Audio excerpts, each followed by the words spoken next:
Yo, what is up, everybody? Welcome to a nice, warm, and cozy episode of Reroll Podcast by gamers for gamers. I'm your host, Victor, aka Kill Moves. Miles is here. What's up, everyone? Michael is here. Howdy. And Flupa, aka Jeff, is here as well. What's going on? Howdy.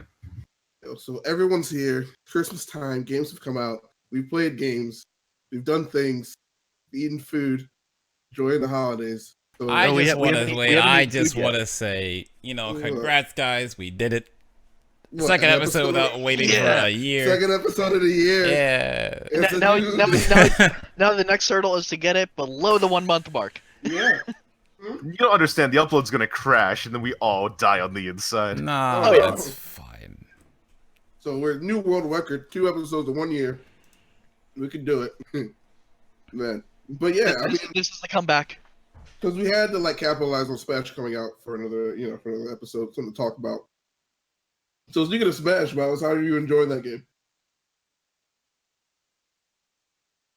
Because I know you played it. Miles, you played the game, right? Yeah, no, sorry. It has rendered him speechless. No, I said something after. But I obviously I love it. I played too much, 16 hours streams. I streamed for 11 hours yesterday, just playing the whole time.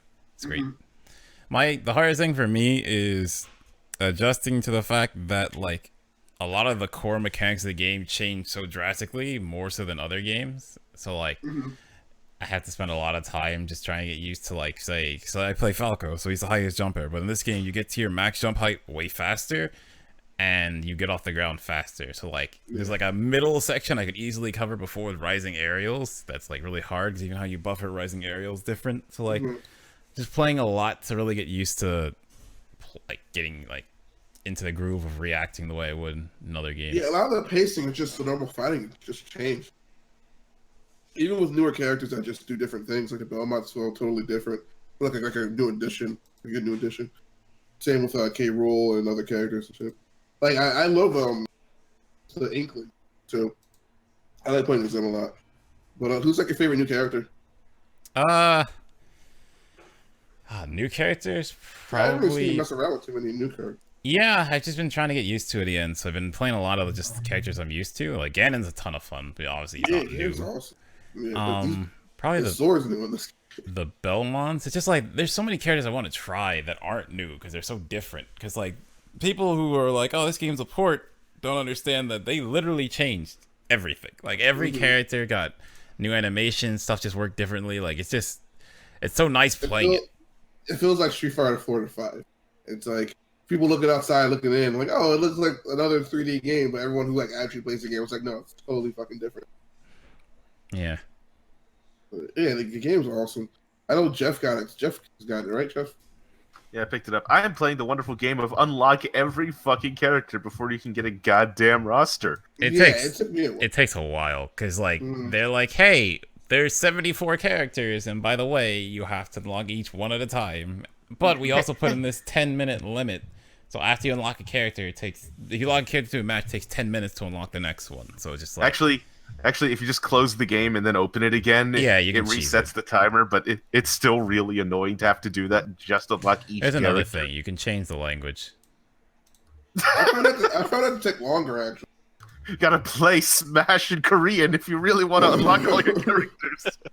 There's also the fact that they patched it now, but before, the characters were super hard, when you fought them. Yeah, they were. I lost Kid Icarus, and I was kind of embarrassed about that. Kicked my ass. Kid Icarus, what? Okay, so yeah.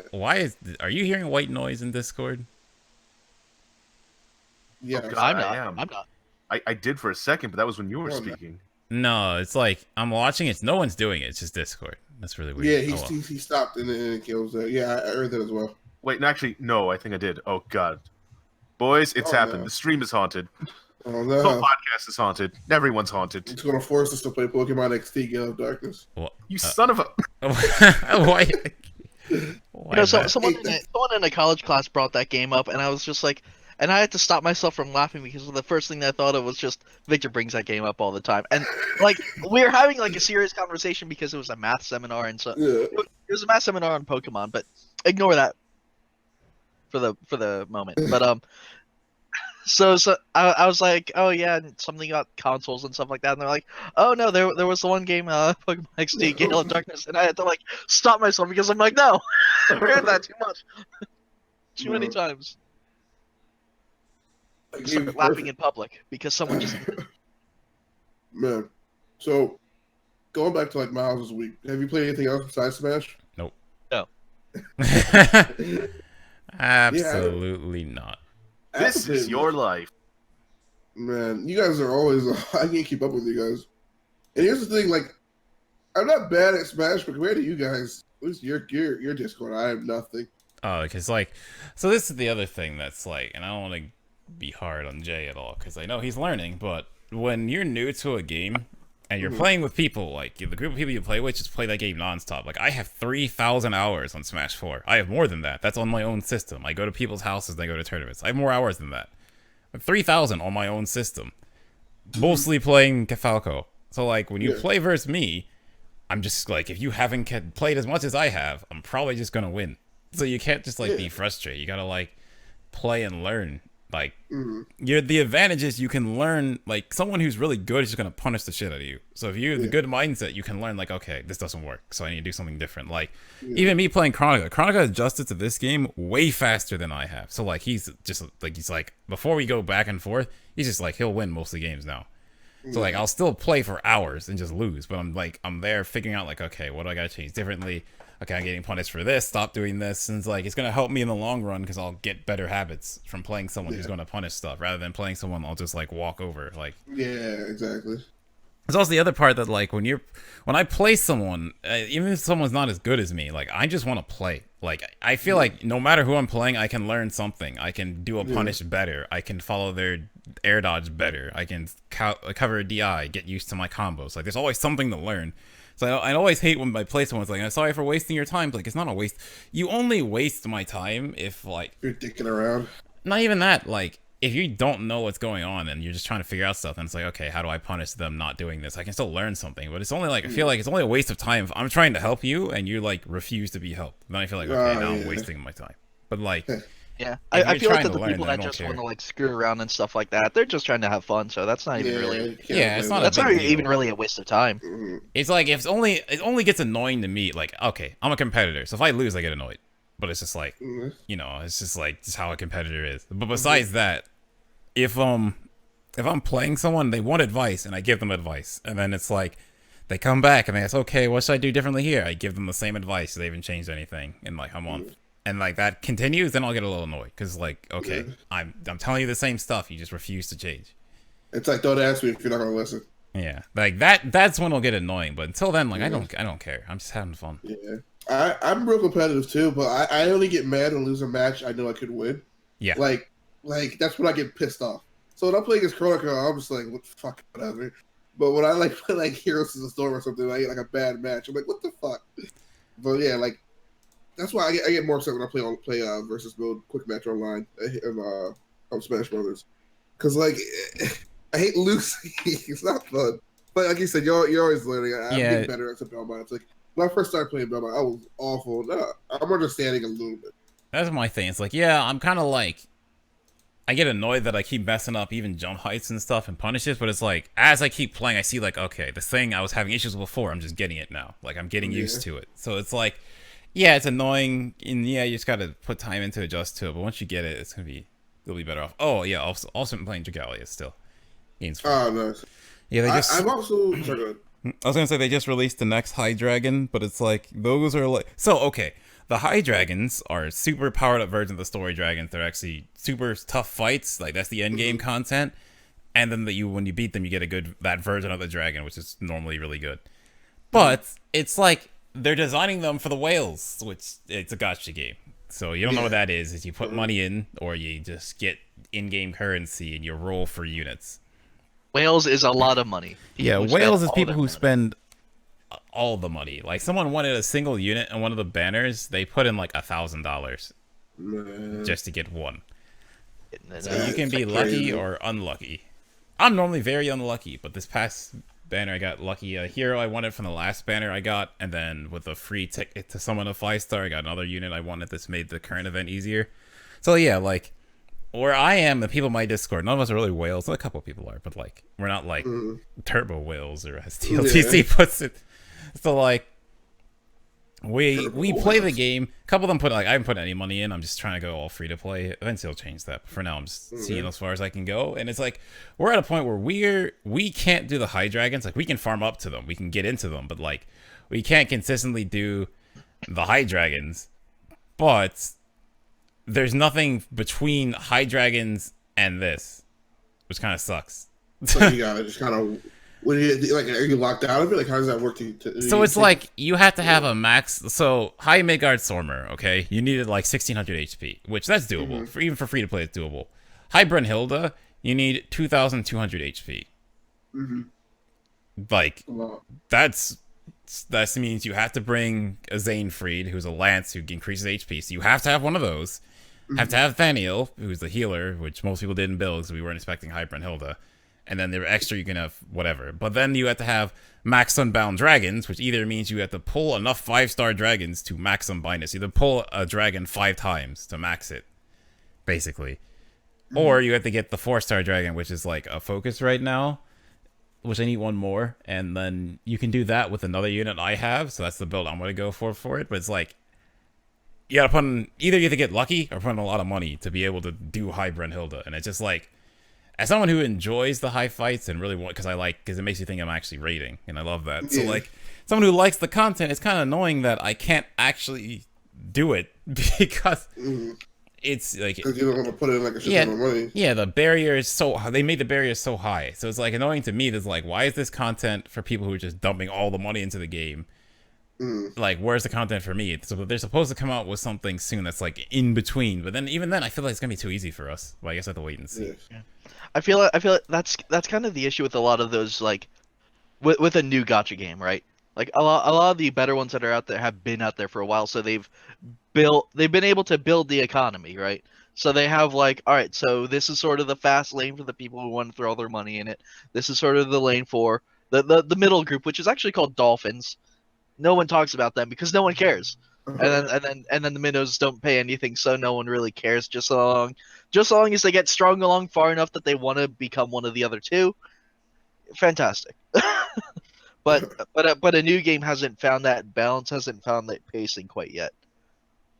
Feel like probably like and I know that's gonna sound like terrible, but like a year from now, it's probably gonna be a lot better balanced at this point. Well, they're very open with stuff because it's nice because we'll get like letters from the developers in game where they'll be like, hey, these are our plans. They notice like, you know, stamina versus wings. So when you queue up, if you host or you do something on your own, you spend stamina, and as you level, you get more stamina. And when you level, you just get a flat 100 that could go past your max even. So like when you're first playing the game, you can do everything. You'll keep getting stamina. Then at the launch of the game, you had 6 feathers. And like the end game content right now, okay, so end game before the high fights takes 3 feathers. The high fights take 5 feathers. So you had 6, you get 1 an hour. So you see where the issue there is. But they changed it to 12. But now it's still a thing of like, well, you either have to spend 50 stamina or 5 feathers to do a high dragon. But when you fail something, it doesn't cost anything. So you can just keep running it until you kill it. So that's good there. And they told us in January they're going to switch it so, like, hosting, like, everything involving co-op, so hosting and just queuing out will only take feathers. Because the other issue is the mix between who's going to spend their stamina on this stuff and who's just going to spend feathers on this stuff. So, like, sometimes you won't find hosts, everyone just wants to use the feathers and save their stamina for their own stuff. So when they switch it, finding runes should be easier. The whole thing sounds frustrating. I mean, like, it's just blocking you from playing the game you want to play. No, but it's like there are ways around it, so it wasn't that bad. That's just mobile gaming methods, man. That's just how they work. Yeah. Yeah, I guess so. Because for instance, like you could spend 40 Wormite, which is like the currency to like summon and stuff. You could spend 40 of that and get 100 stamina, and you can do that 3 times a day. So, well, 3 times, and then it goes up to like 120 or something. So you only do it max 3, so you're not wasting it. So at the early game, I would do that a lot, so that I could just keep playing the game as much as I wanted to. So like, I'm already level like 102, just because I played the game a lot. My thing, I'm sad because I can't stream the game anymore because they just decided that they wanted to get rid of emulators, and like all the stuff for phones sucks unless you're using an Apple product, which they don't have. So it's like, well, you can't use an Android emulator. No, you used to be able to, but they got rid of all of them, so you can't use them. I mean, like, is that like a call from like Nintendo? I don't know. Or is that like? It could just be side games. I don't know, because like I can still play Fire Emblem Heroes with my emulator. I just can't do Dragalia. Because put it this way, I think maybe sticking the emulator, because the way Android things works is just anything can run Android. Like, you can just put it on your computer. So no, but like they went out of their way to make it so that emulators don't work. Like when you try to open the game with an emulator, you get an error that won't let you open it. Huh. That's strange. I think it's because people are like using emulators to mass just keep re-rolling accounts and then selling them for money. Okay. So they're like, yeah, we're not letting you do this anymore. But it's like someone like me just wanted to like, support the game and stream it. I can't anymore. Why would you be able to support the game? I mean, I still I can support it, but like I can't stream it. Yeah, no, that's frustrating. Yeah, I'm just surprised that you can't run it on the emulator. Yeah, I wonder why. I guess you said that maybe they don't want to block some piracy stuff or whatever. Yeah, but it's like the issue is just because if that is an actual issue, they're not actually stopping it. They're just reducing how quickly it happens. Yeah, because people can still do it on phones. It's just faster in emulator. Yeah, so it honestly would just be easier for them just to do like account banning whenever they find that out. Yeah. Instead of that, they just got rid of emulators. So it's like, can't stream it, can't do content for it. Just like, Yeah, which hits a lot more people than just a bunch of people trying to make a quick buck by selling an account. Yeah. If you had the emulators and you pushed the emulators more, you wouldn't have to worry about people money, because other people would just re-roll it themselves as many times as they want. So someone in my Discord, Silhouette, has been re-rolling. Like, he started a little after us. He's like, I'm just gonna keep re-rolling until I get a good pull. Then like months later, he'll just occasionally type in, "Yep, still re-rolling." It's like, oh, okay. But you just gotta play the game. Yeah. So that's our Dragalia time. Who plays games to have fun? I don't, man. Gotta know life and smash. Turn off all those damn items. What's fun? I just wanna just hit people. Great. Okay, real talk, you're really bumming me out right now. What? Crazy. I play with items, you little man. Yeah. Alright, well, Jeff, what about what games you've been playing? I mean, it's mostly just been stuff on the Battle.net launcher for the most part. So yeah, your Heroes of the Storm. No, I said Battle.net, not that little Activision cubby hole that they've been allotted. Cubby hole. It is like a cubby hole. But yeah, the occasional bit of StarCraft. I actually maxed out their newest Co-op Commander Zeratul a while back. I've been playing the Hearthstone own expansion, and oh god, Rumble runs are the hardest thing, because you just get like the crappiest deck versus what everyone else gets. It is terrifying. Also, I did the World of Warcraft fucking Hivemind mount. I want to die. Oh fuck. That said, I am now a gigantic brain with fucking tentacles, so take that for what you will. Are you raiding? No. I only came back for like literally that. Just because that secret was something that had been out since like the beginning, and it was just something that, okay, sure, why not? Let's just do this. Yeah. But I mean, in terms of like other content, though, mostly I've been playing older stuff. I guess I'm going back and playing like old dungeon crawlers. So yeah, I spent a lot of time just on my handheld playing fucking Entry and Odyssey, because I wanted to see what an old dungeon crawler is, and it is the most Japanese fantasy game I've ever played. Yeah, you said it was made by Atlas, right? Yeah, which follows the pedigree fairly well. Yeah, they make games like Conception 2. Yes, which by the way I believe is on sale at the moment on Steam for 99 cents. Conception 2 is on sale. I mean, Just see. Yeah, you know, every time it's on sale, it's like 99 cents. Just here, just take it. Just take it. Give us $1. Yeah, we know Just you so want a it- classmate. They don't even get the whole buck. They'll get don't. they get like what is it? Fucking like 70 cents or something like that. I don't know. Yeah. Could be sorry, less actually. sorry, $1.99. $1.99. That's 100% more than what I was claiming, but I don't Conception too. Sorry, that's Monster Monpiece. Similar, not the same though. Yeah, Conception 2 is $6. Yeah. Sorry, $6. Yeah. How dare you? How dare you for this premium $6 product? Yeah, man, upcharging me. Sorry, I got that and Monster Monpiece confused because they're both Vita games, I believe, and they both have like I odd think I've seen etching. Conception on the 3DS store as well, Oh, is it? which is extra confusing. I don't know. But you know, I can't say much about this more than I'm just trying to figure out, because the problem with Entry and Odyssey is it's a dungeon crawler, and it's like we'll make great use of this of your bottom touchpad. You're going to map out the whole dungeon. You gotta put in the walls where the stairs and the doors are, secret paths. It has secret fucking paths. It hurts me, but I have to keep going through because I'm trying to figure out. Like, I don't know if any of you guys are like this, but if you ever get a game franchise and you really want to try to get into it, you start with the first one because you feel like you miss out if you just jump into the sequel. Like, I don't know. It feels wrong because I feel like I'm missing something because I'll miss references and I'll miss like other like gameplay. And you know that every once in a while they're just like, hey, look at this character over here, and you're like, who is that? And everyone else is like, oh, it's that character.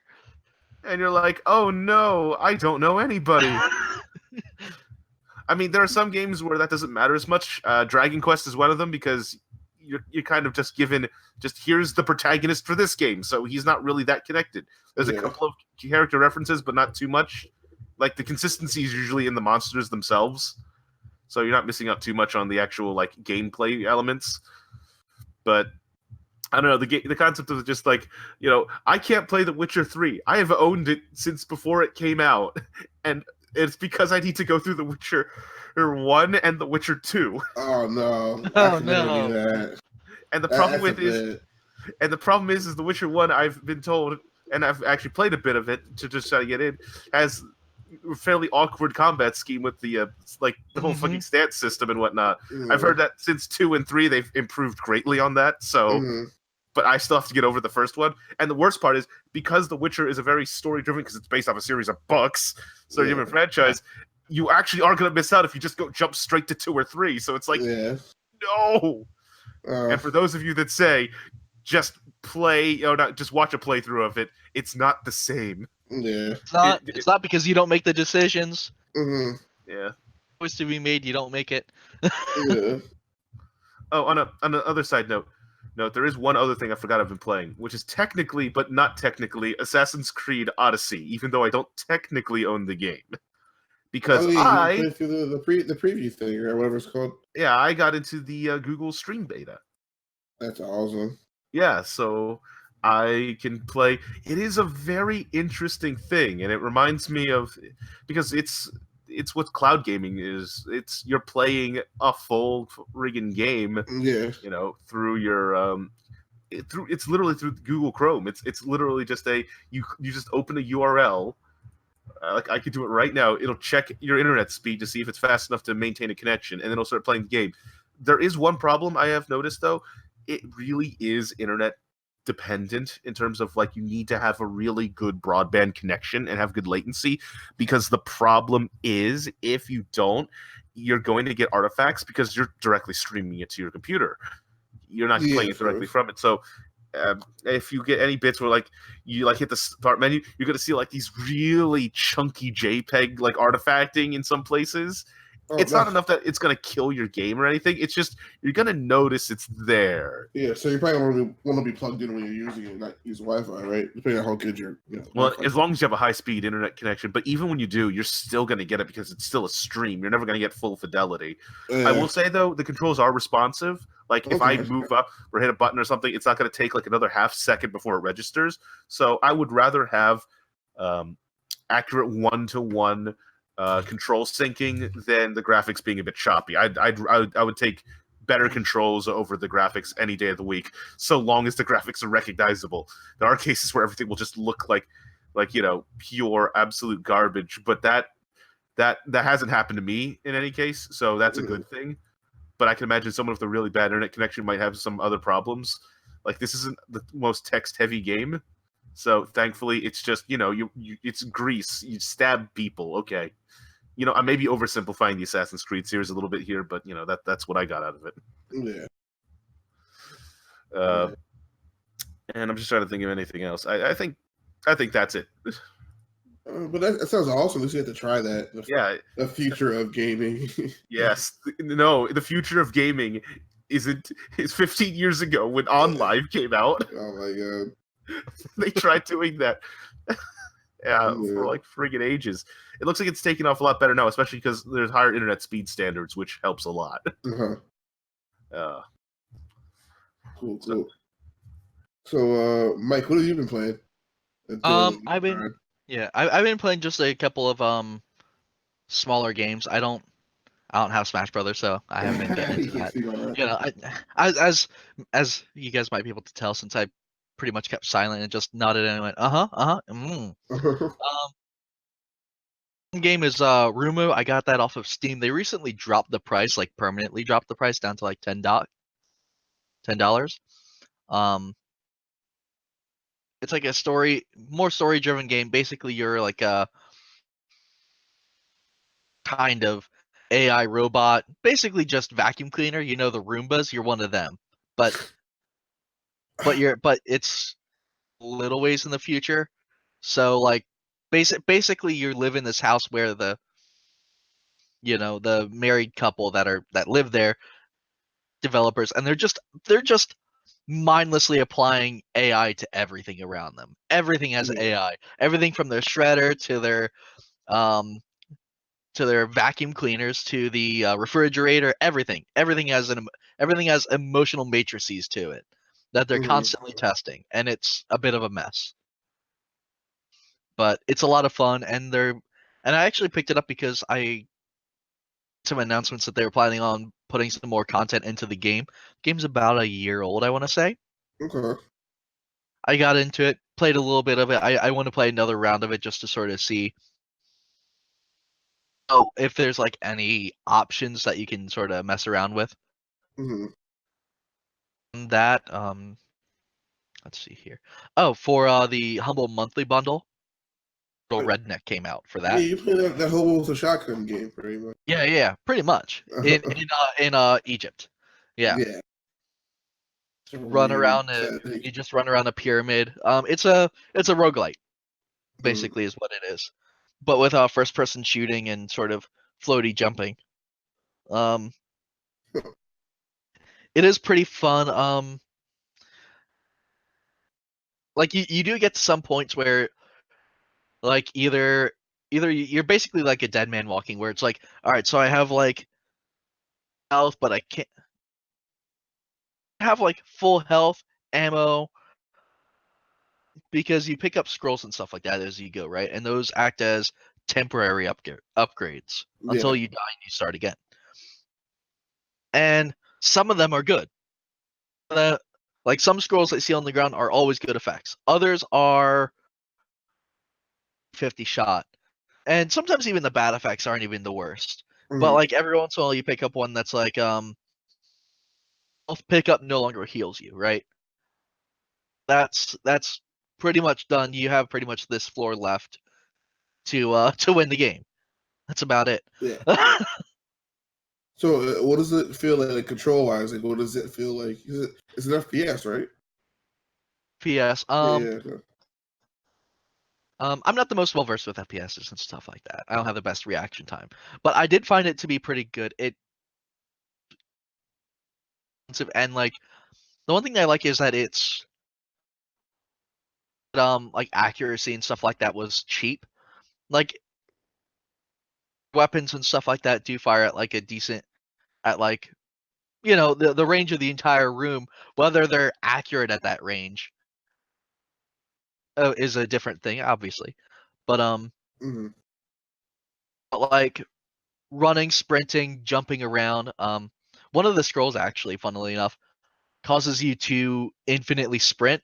I can't tell yet if that's a good or a bad scroll yet, but it makes everything just so much faster. The game really does rely a lot more on fast-paced gameplay because you always have to be moving to dodge attacks, to run out of the way of melee mobs, and to not get caught in traps, which happens sometimes. Yeah. But it is a lot of fun. That's pretty cool. Yeah, I need to try because I have the Humble Bundle as well, so I should probably give it a try sooner or later. Free, so well, not free, but yeah, I own it. Yeah, well, you own it, so Yeah, I own it, so free. yeah, in a way, retroactively. Money is exchanged for goods and services. At least it needs praise. Anyway, I guess talk games that I played. I mean, mainly what we already talked about, like Smash Brothers, which was perfect.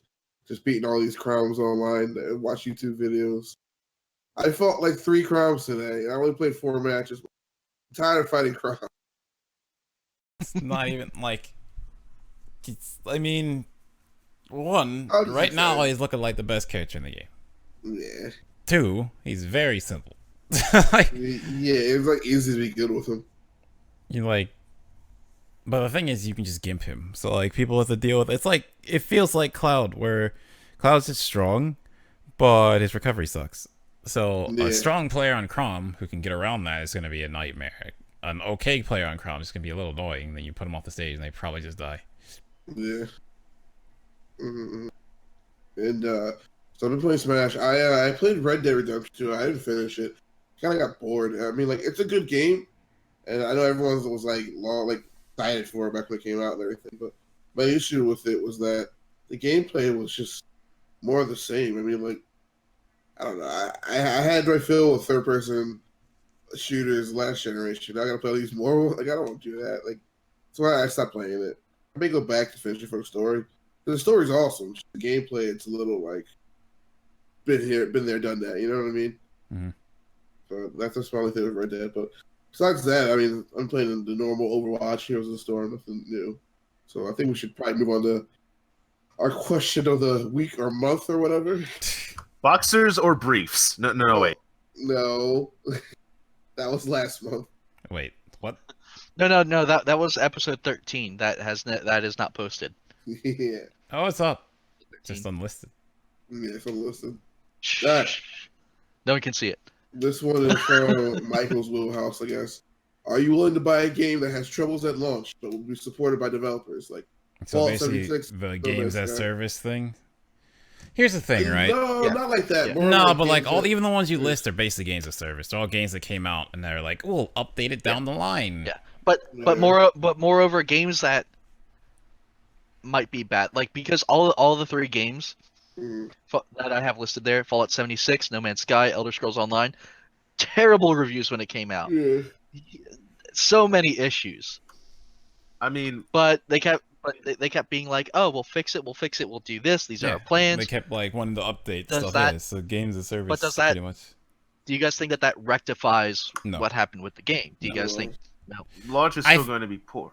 Yeah, that's what I was gonna Can't say. really It's think like I think games as service is good when the game itself is good. I think games as service on games that are like stripped down or just subpar when they come out, people just will stop playing them. Yeah. I was going to say, when it comes down to games where they promise to continue development, the easiest way is to just vote with your wallet. When the game actually hits a state where it's good, enjoyable, and playable, and you find that it's worth the money you're paying for it, then it's fine. You can buy the game, get your money's worth of enjoyment out of it, and be done with it. Mm. If it comes out and it's launching, this is pretty much the reason why you shouldn't just buy into pre-orders, because what's going to happen is you were promised a product. You were never really promised a good product. Mm. You were just promised a product, and your expectations will be set to that promise. So you had a bunch of people out there who are effectively already giving the money for a game that they have not played yet. And then you are surprised when it doesn't meet up to their expectations. It's going to be a situation where, this is why you need to wait and see what the game is like. That special bonus costume isn't worth you wasting. Oh no, it is. Yes, It depends yes. on like so like I get this, but I personally every time I hear this discussion, like, pre-order culture is terrible, blah, don't pre-order games, we stand against it, like TB's whole campaign. It's like, I still like TB, but I never was on the side It's of less that. about that, more about just blindly doing it without any research. Well, to me, it's like, if a game is something I'm interested in, I just pre-order it. Like, Yeah, well, let me put it this way. Fallout was a game a lot of people were interested in. Okay, yeah, but then it's like, for every Fallout, there's like Smash or some other game that I'm interested in and I'm not gonna get screwed over. Or if a game comes out and I don't like it, it's okay, just won't play this. I'm not gonna turn to that guy. Gambler's fallacy. But I'm not gonna turn to that guy who went to a GameStop. I want to return this. Oh, we can't do that, and tore up the whole store. Like, that guy's an idiot. My rationale has always been like, first off, ordering. Am I going to buy it anyways, no matter what the condition of it, right? Because obviously, you know, if that's a yes, if that's like even if Fallout 76 was an actual steaming pile of garbage, would I still play it? I mean, no, I wouldn't. I don't own the game. But if yes to that, then edge a little closer to, you know, pre-ordering. All right, so then what benefit do you have for pre-ordering? Like, do you want that benefit? You know, because if they're just like, here, give us money so that way you can have the game, that's not pre-ordered. That doesn't just throwing money at it so that way you can own it. You can own it the day of anyways. It doesn't matter. Yeah, I mean, personally, I do still pre-order. I just tend to look into I don't it like pre-order things. I don't pre-order everything. I only do it on a couple of games, and it's usually it has to hit certain criteria. And main criteria are usually, can I trust these developers to put out a good product that I will enjoy? Yeah, exactly. If I can, then there's no problem. It just means I'll get the game as soon as it comes out. I shouldn't have any big deal. Yeah. Those are fine, and I usually do it when that and some decent incentive comes in as well, because that's the issue, because Bethesda was trustworthy kind of. I was going to pre-order 76, so I watched a lot of stuff on it. I was like, wait, see, that was the thing. I did my research, and it was just 76 looked like it was going to be fun. It was like, oh, it's a Fallout game. It's co-op. That's like a good recipe of things. Yeah. And then you hear about how it was really unstable and broken, and things aren't quite that good. Like, I'll check in on that game, and like, it's actually a great thing that they did that beta, because that meant everyone who could try it could just relay how not good it was to people who. That's the other thing that annoys me nowadays. Betas literally are not betas; they are demos. Like, a beta means, here, test the game, we're gonna make some changes and make it better. You're helping us improve the product. Most people with betas, it's just like, here, play the game a little bit early, we're not changing shit. And so when you play the full game and you're upset because stuff is like this, people don't understand the word beta very well. You're playing a release candidate. Like, you're playing something that's about to be just released as is, for the most part. And that's the shitty thing, too. Because most beta tests, people don't really listen to the actual player base for that in terms of the devs. They'll think, oh, yeah, this is fun, but, this character is really unbalanced, and if we play it like this, it's just going to cause a massive mess. You should do something about that. We've heard your replies, and we should probably do something about it. Release date. This is exactly the same thing. We've heard your replies, and we should probably do something about it. The last time that happened to really annoy was with Blizzard. Like, Warlocks and Legion in beta, people were complaining the whole time. They're like, stuff's broken, this doesn't work, this isn't fun, can we do something about this? Didn't change shit. It came out, Warlocks were terrible at the start of Legion. Me, who only plays Warlock, trying to do content in this game and being like, oh, you're a Warlock, we're not taking you. It's frustrating, because like what can I do about this? This is literally the class I played through every expansion, and now Blizzard didn't listen in the beta and just strong arm changes, because here come Demon Hunters, we gotta make changes, and then it took like a bunch of extra stuff where they were finally decent again. It's just annoying. Yeah, which is actually kind of funny, because I was going to bring up Blizzard in the way of sort of how I grew up, like, learning what a beta means. Because with Blizzard, like they have like betas for their expansions that span months, months upon months, and it's and I remember Cataclysm and Mist after that, like looking forward to like the different betas and like trying to get into it and applying and waiting and checking my email for no other reason other than to see if I've gotten the call back for that. But you're like actually testing the game. Yeah, you test the game, you see it in progress. They have, obviously they have important part of some betas is that some content is locked off. They Mm-hmm. stage different areas of testing. So this time we want you to test out, I don't know, Ice Crown Citadel. We want you Yeah. to test out, Wrath content. We want you to test out, Uldum. Even Whatever it is. raids, even raids, they'll throw them up on the PTR, so that Yeah. way you can but they normally save the last boss, or if there's a secret boss, they save that. But Look, they normally guys. test everything. Guys, you have to realize betas have hit a new state because they found out that you can just profit from them. They're called early access games. Also issues, because so many early access games. You remember Cube World? I do. I That boy took that money and ran. Yeah. Awful. I mean, the only thing I'm glad is that I actually managed to get my money's worth of fun out of it because I played the shit out of it when it came out. Oh, it was fun, but there's all these updates, all this cool stuff happening. Nope. I'm Silence. not doing anything. Radio silence. Thanks for the money. Everyone might as well be dead in the office. They might as well just been like, well, Wait, so what's the story of Cube World? I don't know. So it was an early access game. I'm pretty sure it wasn't. I'm pretty sure it was only a couple people. He was just making Guys. it, and then he was making an update, and all of a sudden, oh, we're done. Guys, Took all your money. guys, I didn't announce that they were done. Just radio silence. Yep. I mean that guy.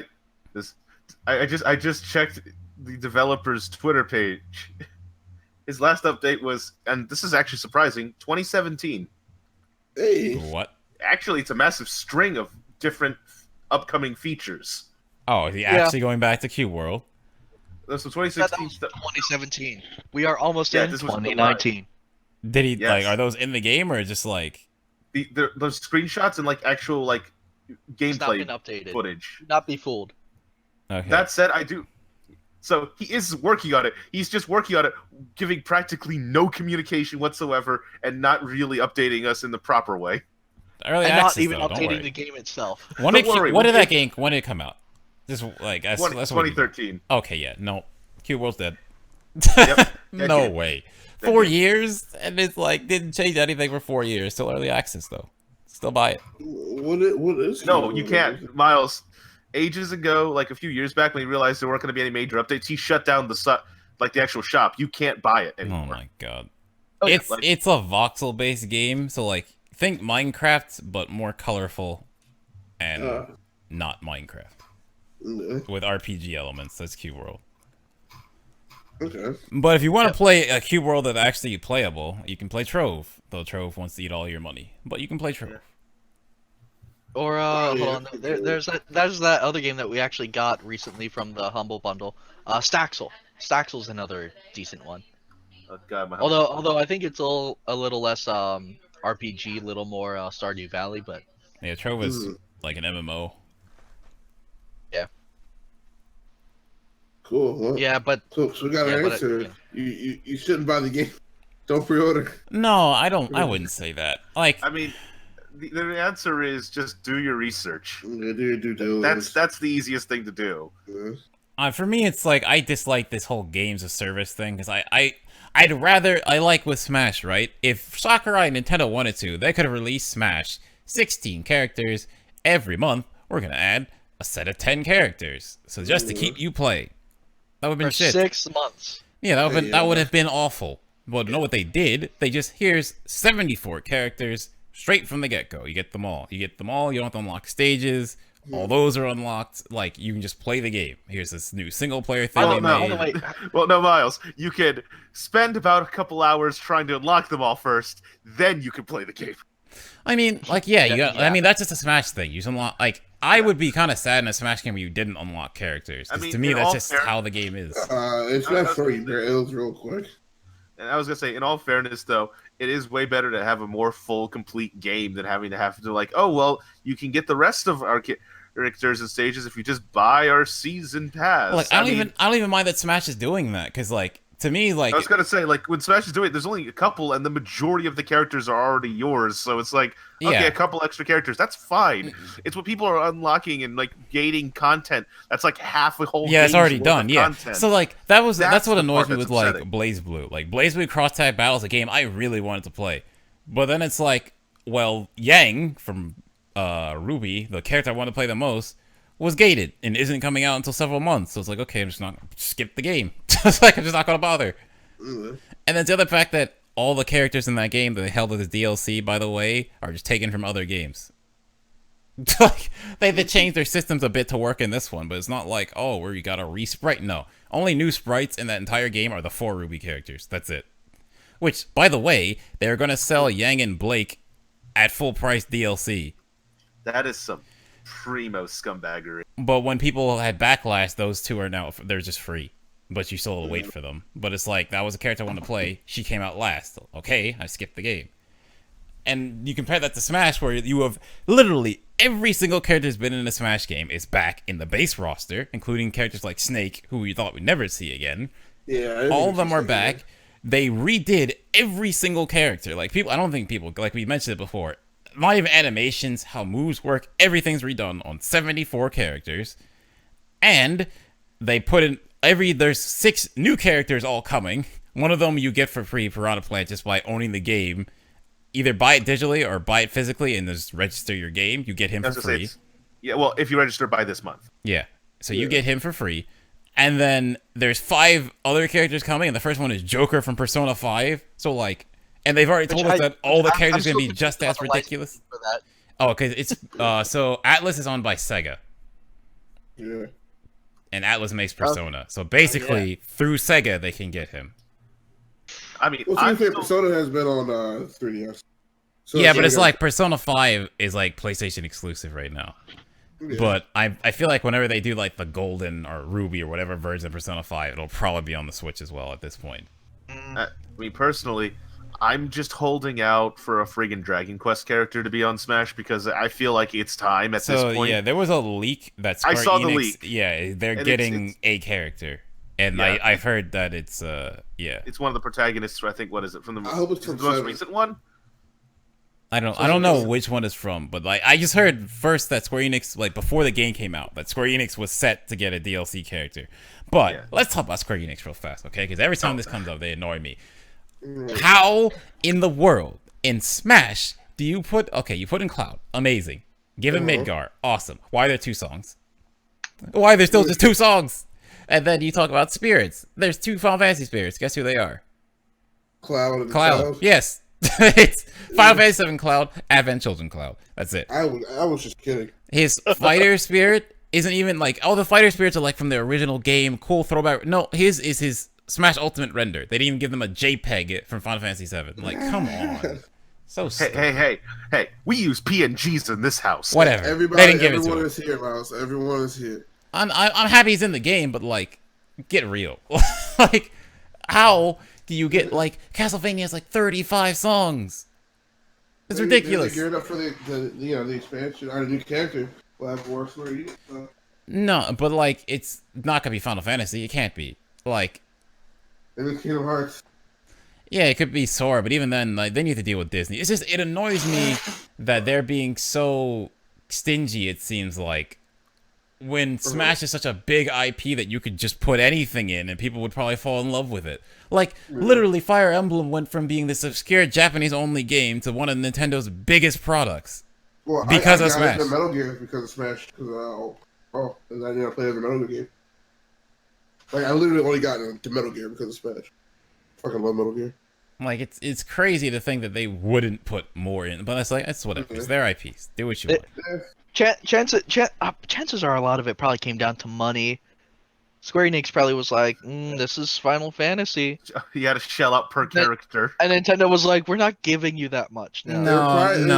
I feel like people pay to be in Smash. I don't think it's the other way around. I feel like people roll up to Nintendo, it's like, oh, we want our character in this game because our character being in this game sells a franchise. So, like, I'm sure not something as big as Final Fantasy. Final Fantasy is huge. Smash is way bigger than Final Fantasy, man. No, but business-wise, come on. They're going to get paid. Like, you can't just take a character and not pay for the character in your game. No, there's going to be licenses and stuff like that. Yeah, like, they're going to do all that stuff, but I feel like some characters, I definitely feel like people, like, came up and, like, just back up the money truck, and it's like, okay, we want a character in this game. What's it gonna cost? I feel more so that's gonna happen than Nintendo's gonna go to you and, like, let's strike a deal. Oh, the reason I disagree with you is because Sakurai handpicked each character. He picked the characters. That's why he put Smash. the other thing, it sounds really good to be like, oh yeah, they want to pay to be for their characters to be part of the game, but unless they have like a product to sell, a business isn't gonna pay money for this, because the only thing that they're gonna pay money out for is advertisement, right? That's basically what we're saying this is. But with them putting out Cloud, they're not really advertising any games that they're releasing right now. Yeah, I know, but like, when is that coming out? It's also the fact that, like, I mean, it keeps awareness and hype. It's also, okay, here's the other thing, right? Cloud's icon is not like the meteorite from Final Fantasy VII. It's FF. Yeah. Him being in the game just advertises Final Fantasy, period. Yeah. I'm not arguing that. I'm just arguing. Then, like, and then you're like, oh, there's got to be a character who's going to be, like, recent. Okay, why is Pac-Man in this game? Like, because Pac-Man was probably cheap. I was gonna say his shattered IP. No, It's just easy to just I mean, up and add. the real reason Pac-Man is there is because Namco Bandai helped co-create it. So, like, they, like, helped on the teams. It's like, okay, we can get Pac-Man. Mega Man. Way, we don't know how the deals are made. We'll never. I don't. Know. It's just like, We don't know. I feel like there's a very Personally, I feel like there's a very little chance that. Well, personally, I prefer the air. We all got issues. Okay, that Nintendo is gonna just pay for every single character in this game when being in Smash can literally just make a series. And like we've heard from developers, like the lead creator of the Tales of series was one of the people from Namco Bandai who worked on Smash 4. Don't know if he worked on Ultimate. I know he worked on Smash 4, and he was in an article saying he wanted a Tales character in the game. Didn't happen. So like I feel like one of those set characters could be from Tales, since Namco Bandai still has one character. All the other third parties by Square Enix have 3 at a minimum now. Probably not that. So I could definitely see like Namco Bandai getting a Tales of character, or even like Heihachi or something, as one of those 5 characters coming up. I'll say only time will tell. How do we get into talking about Smash? What are we talking about? We're talking about games as service, so I was comparing that, because my issue is when I see these games, are like, we're games as service. They're supposed to be fighting games, where it's like, here's like a really cut down roster, and we're just going to sell you each like Street Fighter 5. We're going to keep selling you more characters and seasons. And I look at Smash, here's 74 characters. They're all fleshed out, all built. Here's this mode that changed all this stuff. They all have these extra things you can turn on and off as much as you want. And oh, by the way, we're making 5 other characters who are just completely mind-blowing, who you didn't think were going to happen. Not every game can do that. Not every game is Smash.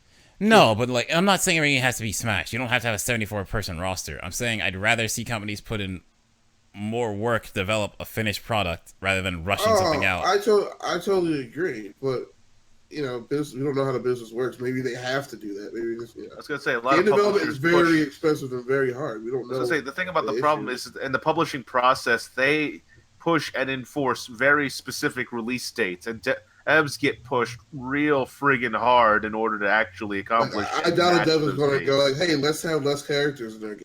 You know, it's very much like we have a month to do this, so we can only do 3 characters. It reminds me of something one of Jim Stern's recent videos. He talked about the importance of console exclusives, because like it's basically what we're talking about now. Like you said, a publisher has to meet certain deadlines. They have to release the same series every year.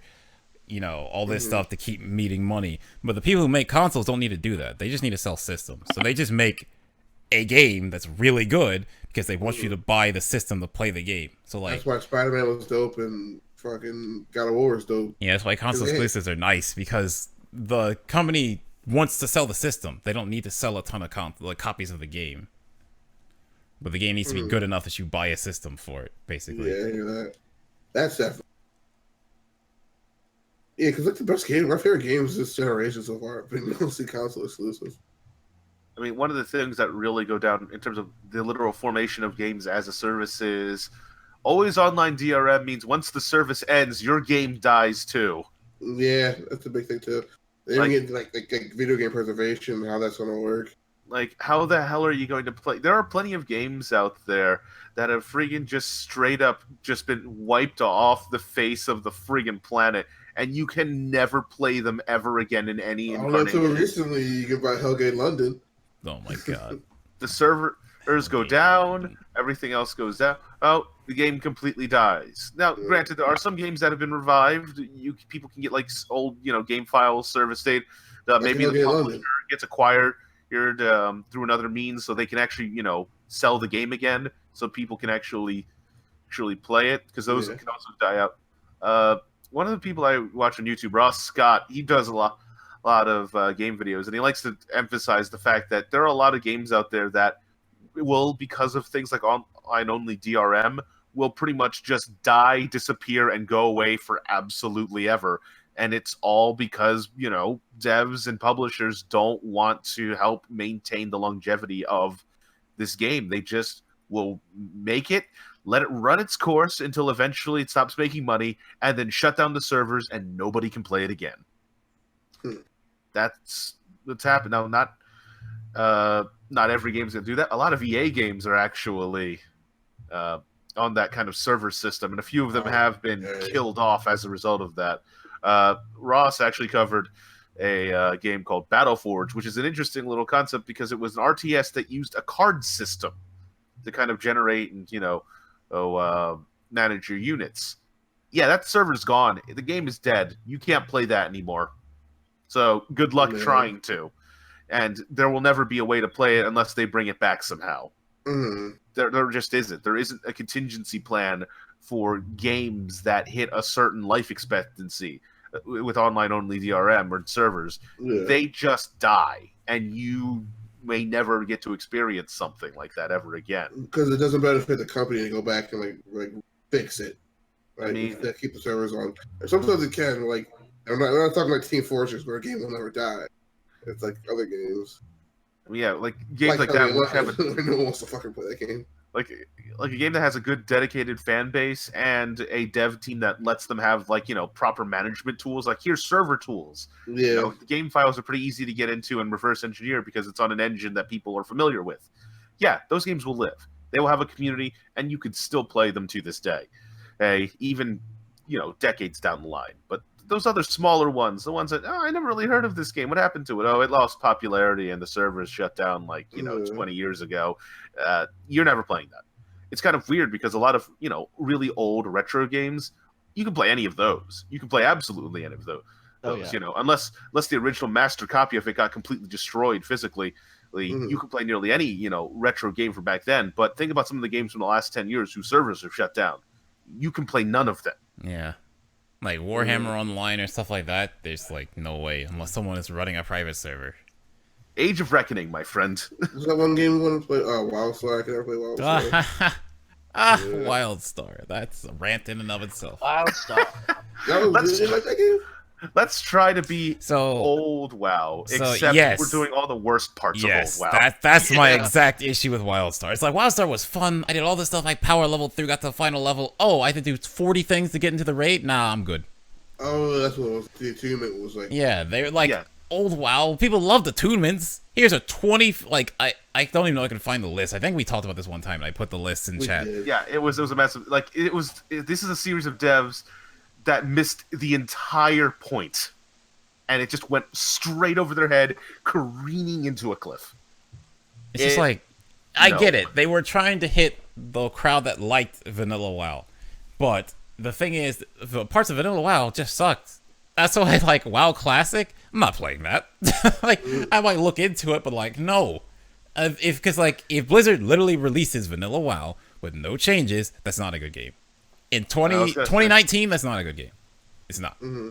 You can look at it objectively, and it's just no. We've learned things about video games since we've gotten better at making them. People seem to look at everything with what they call sepia tone goggles, and it's just you don't want to do something like this. You're just going to ruin yourself. I think it was Preacher from WoW. Who's a WoW streamer / YouTuber. And it was like, I don't want to play Classic WoW. Why? Why do you guys want to play this stupid game? Everyone's just it's really Jeff. Everyone's super nostalgic for I remember the old times. Literally, there are times I played Vanilla WoW. I didn't get max level back then, but I played it. So I think about Vanilla WoW. I hear Elwyn Forest theme, first time going to Westfall, fighting Hogger for the first time. I have tons of memories.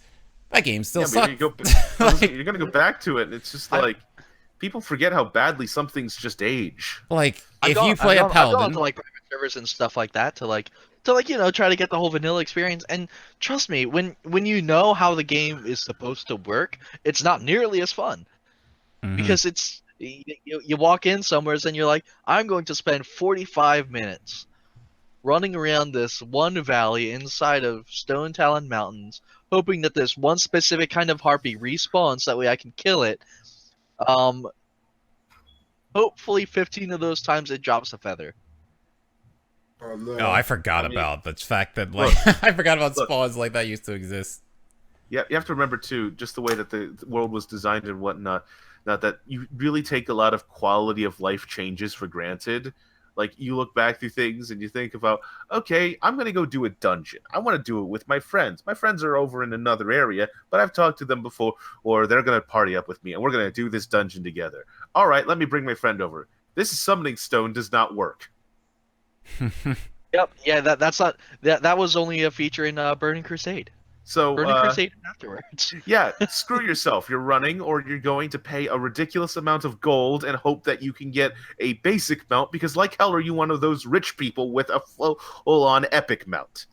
Or you have a friend who's a warlock and you already have 2 other people there to summon the other 2 people who aren't there. Goodness gracious, the old days of, But like, where are the warlocks? Why aren't you guys at the boss already? We gotta summon. Where are you? It's like, At the boss, okay. no, Miles, Where are you you? forgot. I'm You can't farming summon shards. inside of instances. Yeah, That's I'm thinking not more. allowed. I was having flashbacks to, like, Wrath.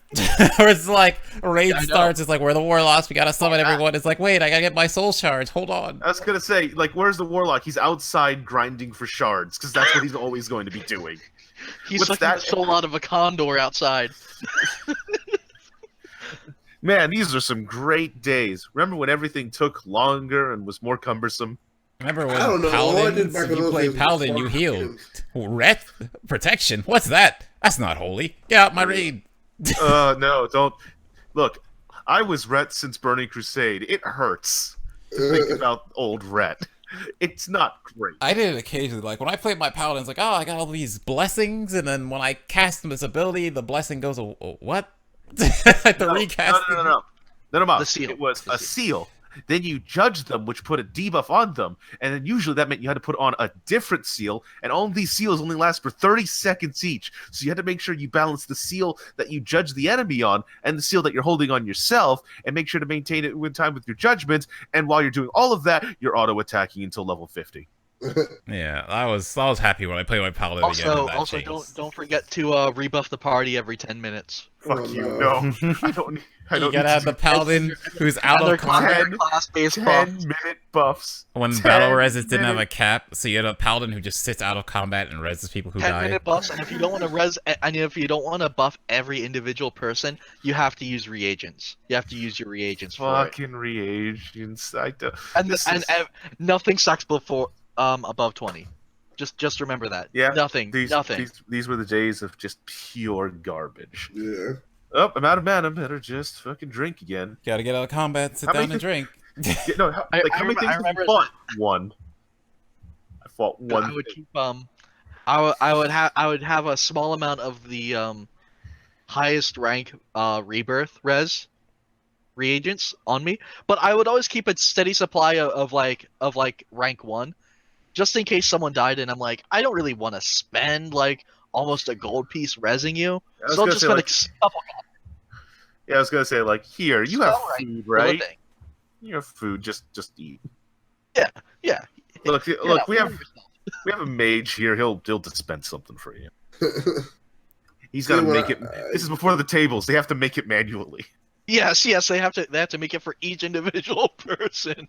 And every time that you learn a new rank of it, you only start out making like 2 or 4. I forgot it. The Warlocks had to one. do that for Hellstones. I forgot about that. God. And then, like, Warlocks had...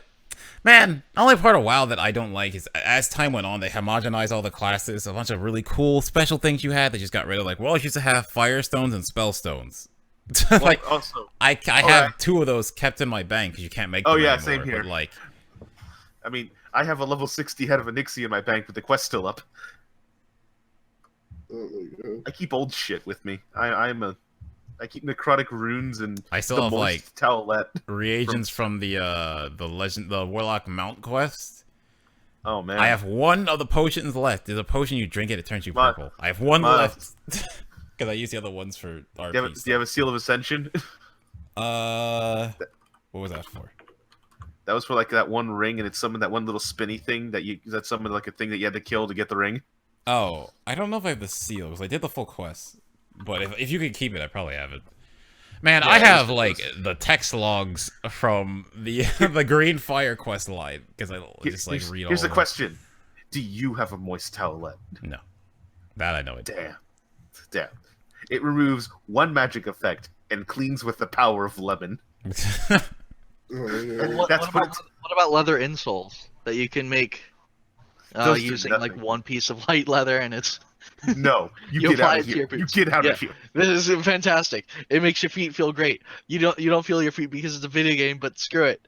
Don't you want to live in luxury? That was something else. You could put there was tailors in Wrath could make saddles that go onto your mount. They didn't do shit, but it was just like you got Look. this fancy saddle. You know, Look, my you know, paladin is a proud tailor engineer, man. gosh. Oh my gosh, how did you live? Poorly. Look, All right, guys, we need to move on from WoW. This is know. what happens The every wild time. We went nostalgia from cast. Smash to WoW. We just ran two black holes into one another. Those are our and two this is biggest bad. games we play. Well, because when I played WoW in the beginning, I was pretty much an NPC, because I just got there. Yeah, skins we and told you stuff. over and over again. Hey man, you should probably level. You know, the Like, game starts no, at I the gotta end. get these- Victor's look at all this on that gold. leather grind. He's running the market. Yeah, that was it. He's a big name around town. Man. Everyone trying to run up their alts, trying to level up their alts is skinning, I actually saw leatherworking. You know, in Legion because how silly Legion was at the start. Like you had to get your own mats to make stuff. Yeah. So I literally got a demon hunter, got him into the level 80s or whatever, level 100 zone when he was like level 90. Just farmed mats there with him. Because just like, I'm not restarting stuff on my warlock. I like what I have. So I just farmed on this demon hunter. He's like level 93 or 95. Solely from me having to log on to him and farm stuff. Yeah. Not questing at all. Alright. I guess guys, it's time for the news. We don't have a news jingle, but we need one. news. It's the news. Yeah. Boop, boop, boop, boop, boop, boop. Yeah. news. Mike, can you do the first thing on the docket? Whatever that is? Yep. I Concerned got it. Ape? Yeah, you take that one? So concerned ape, of Stardew Valley, he's decided to leave his publisher Chucklefish, and he's going completely indie. No. What's Chucklefish again? They're the Chucklefish were the publisher that made Starbound. publisher. That's what it was. Yeah. Yeah. So he is split off from them to go full independent development, and actually very shortly afterwards, he actually made a big post on his StardewValley.net on the blog that he has on there, basically saying that he's decided to shift focus back onto Stardew Valley. He's still the only person working on it right now. He's planning on launching patch 1.4 with a bunch of new content sometime down the line. He's also looking to hire more people on to form basically two teams. One team is going to continue on working on his vision for Stardew Valley. Is going to work on his new game that he's actually currently putting on the back burner to continue working on Stardew Valley. But it's set in the same universe. Oh, really? Yep. That would be awesome. The people are sort of it is that he's creating. Obviously, everyone who plays Stardew Valley is really excited to hear that it's getting another big patch, because after the last one, we Thought it was over, pretty much. he sort of told everyone that, like, all right, so I think this is gonna be the last patch of Stardew at all. Like, no more patches for this. We're working on a new game. Everything else from here is gonna be translation, bug fixes, stuff like that. Mhm. Naturally, a lot of people are glad to hear not just that he's putting out another patch, but that he's looking forward to continuing working on the game, because the game is successful and very good. Also, the content patch is going to be free. He's already stated, Wow. Man. which is fantastic for a game that's pretty much just $10. Yeah. $10 without a sale. It's such a good game. Oh yeah. So, yeah. So I'm looking forward to that. Then I mean, so can you explain to me the relationship? So he made the game, right? Or like, Yeah, he Yeah. made the game. He was the sole developer. okay, Yep. Chucklefish And, are just the publishers that assisted him with effectively distribution, setting things up.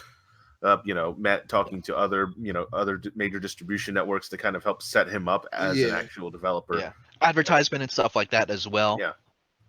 Getting his name and out what there. games have they done before? They published. Chucklefish did start for Stardew Valley was the ship, but their big game was Starbound. Oh, okay. Yeah, they made Starbound. Oh, so Stardew Valley kind of fits their MO anyway. Yeah, I mean, and they are creating another game with a it's called Witchbrook, and it's not really a whole lot's been released about it. They're actually looking to hire programmers. Last I heard, they're looking to hire programmers to help like build up the game itself.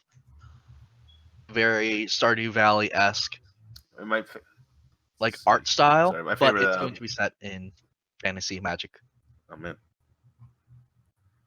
Oh, I was gonna say, my favorite game that's been published by Chucklefish was Risk of Rain.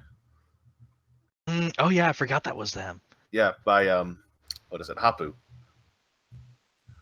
And that's definitely something that's on my radar with the sequel that they're working on. It's a bit strange because they're working it on a more like third-person perspective with the sequel, but it should be pretty good, and I'm excited for Yeah. it. Yeah, and from what it seems like the split between Chucklefish wasn't necessarily a bad one. I was Fish gonna is say- still doing like the last few things of on the production side of Stardew Valley. Like they're still working on I believe that they're still involved with the translations that are still going on. There's 4 more languages that will be available early next year.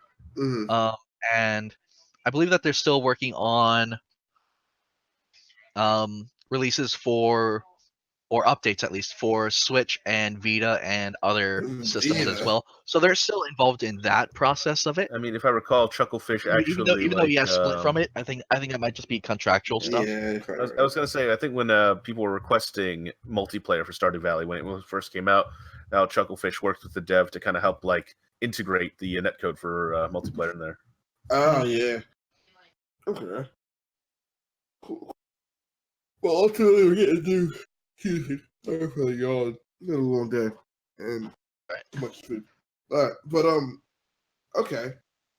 So that's kind of cool that he's like going back to. He seems like he really loves that game he made, and he keeps going back to If I recall, updating it for the fans. It reminds me of Yacht Club, Yacht Ship Club. Oh, with, what? Shovel Knight. Yeah, Shovel Knight. Mhm. If I Updating recall, it for free. if I recall too, the actual dev for Stardew Valley actually got to talk with the devs for Harvest Moon, which where most of the inspiration comes from. It's just because it is great to just be effectively the PC Harvest Moon game. Like, just imagine a game genre that you love on a platform that has no real presence there, and then you just make the de facto game of that genre or niche. Yeah, and honestly, kind of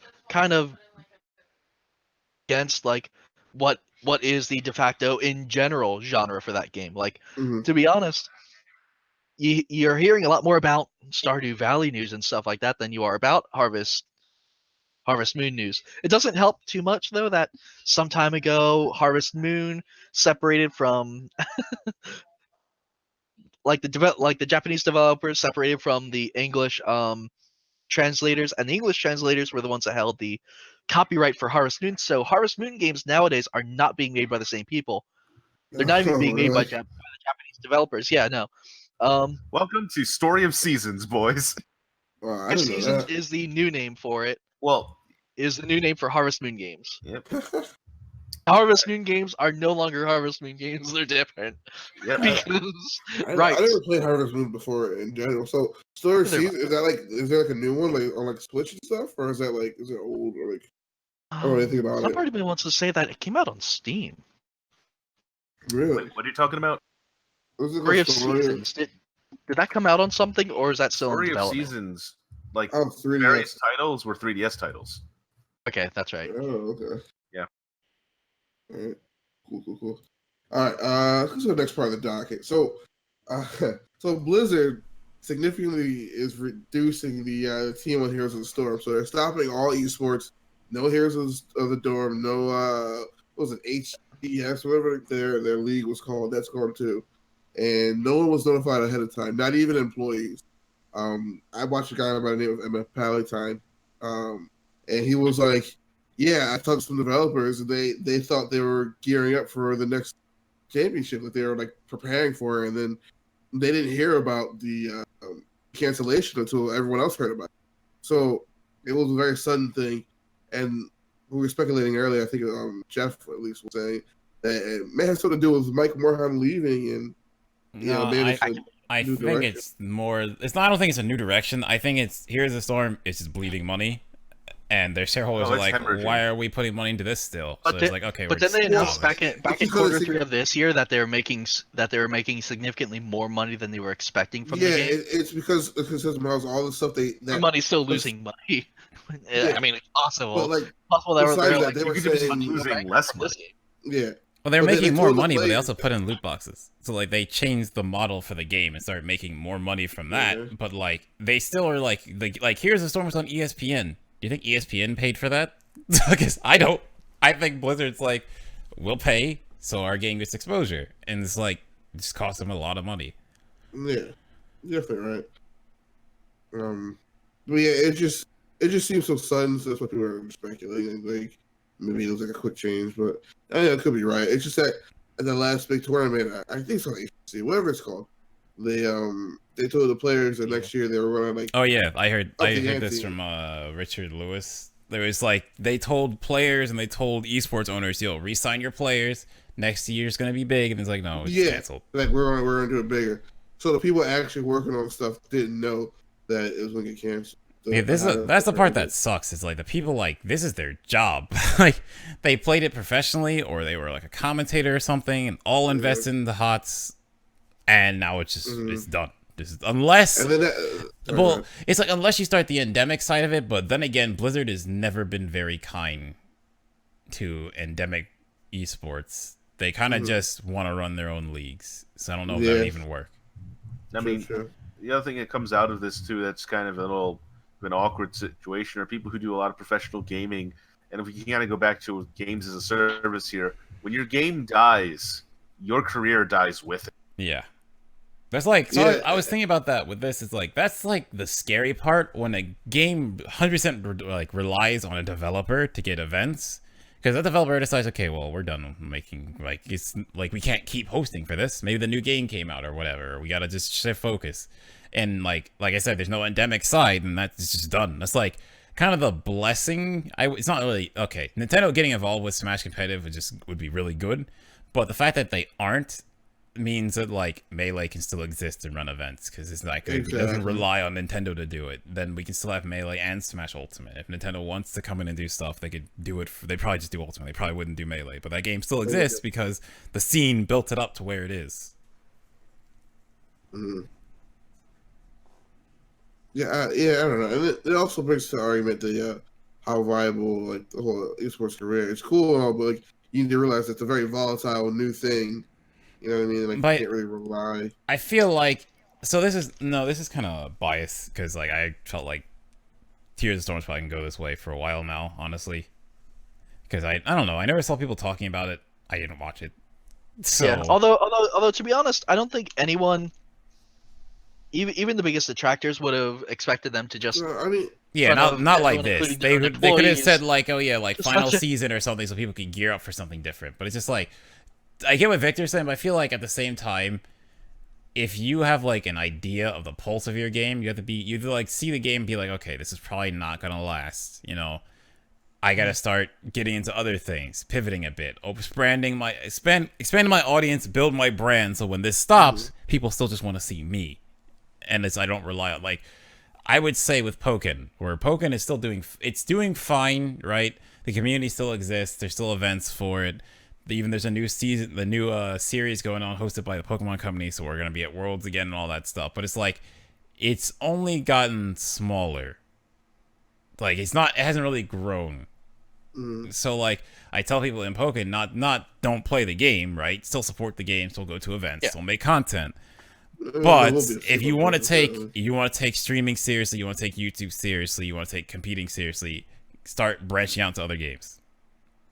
Don't give up on your game, but start working on other things. So if the day Pokken no longer is held at events, because really only Pokken only events ran by Roxo at this point, and a couple stuff maybe will happen for NorCal again, but besides that, it's at fighting game events, it's at Smash events, it's at DreamHack. So if those events stop running it, then Pokemon Company doesn't run a season, then what happens to the game? So support the game, make content for it, stream it, do all that stuff, but also do other things, build yourself. So that way, because building yourself also helps the game. Because when I stream Pokken, there's people who watch me because of Smash more so than any other game. It's from the long time I've been playing it and competing in it. But I streamed Victory Road 2 was an online tournament for Pokken to help get Doghouse Esports to DreamHack, I think it was, but some tournament. And I streamed it, and people watched, because the people who haven't seen tournament play a Pokken would watch me play, came through and watched and saw matches. I don't even watch Pokken, but that was really exciting. I really enjoyed watching the sets that were played and how the game works. So you building yourself can help the game because you have a bigger voice and a bigger reach. Yeah, I mean, I started playing fighting games because of Maximilian, dude. The only reason why I got into Killer Instinct, Maximilian, because I liked him and I found more games through him. That's why I ended up playing Third Strike a lot. What the hell, Third Strike? Yeah. No, I feel like what you're saying about branching out and stuff like that was pretty important. Yeah. Because thinking back years ago, you remember with YouTube and stuff like that, when Minecraft came out, there were a lot of Minecraft YouTubers that sort of popped up out of nowhere because the game was exploding, and the game is still pretty big. It's massive. But when the bubble started to die down, when that sort of when that hotness, right, for Minecraft started cooling down, people had already started to migrate to something else and brought their fan base with them and were able to sort of recollect and sort of work from what they had, or people just sort of disappeared because they didn't change in time, and yeah, it's that's the scary part of not beyond past esports and stuff I've been thinking about. Content creation in general around video games is scary because you don't know what game's gonna blow up. You could stream Fortnite, get no viewers, but Fortnite's really big, so you should blow up. But then you stream I don't know, let's say Artifact or something, and you just night and day. You're just Super big. One of my biggest games, a game literally I wasn't even gonna stream it. I came home from spring break and had okay, I can stream again. And Kim told me, why don't you stream the Dragon game? She was talking about Dragon Age Inquisition because I started it but didn't finish it. I heard Dragon games okay, yeah, I'll stream Dragon Ball because me, her, and Styles were playing Dragon Ball Xenoverse.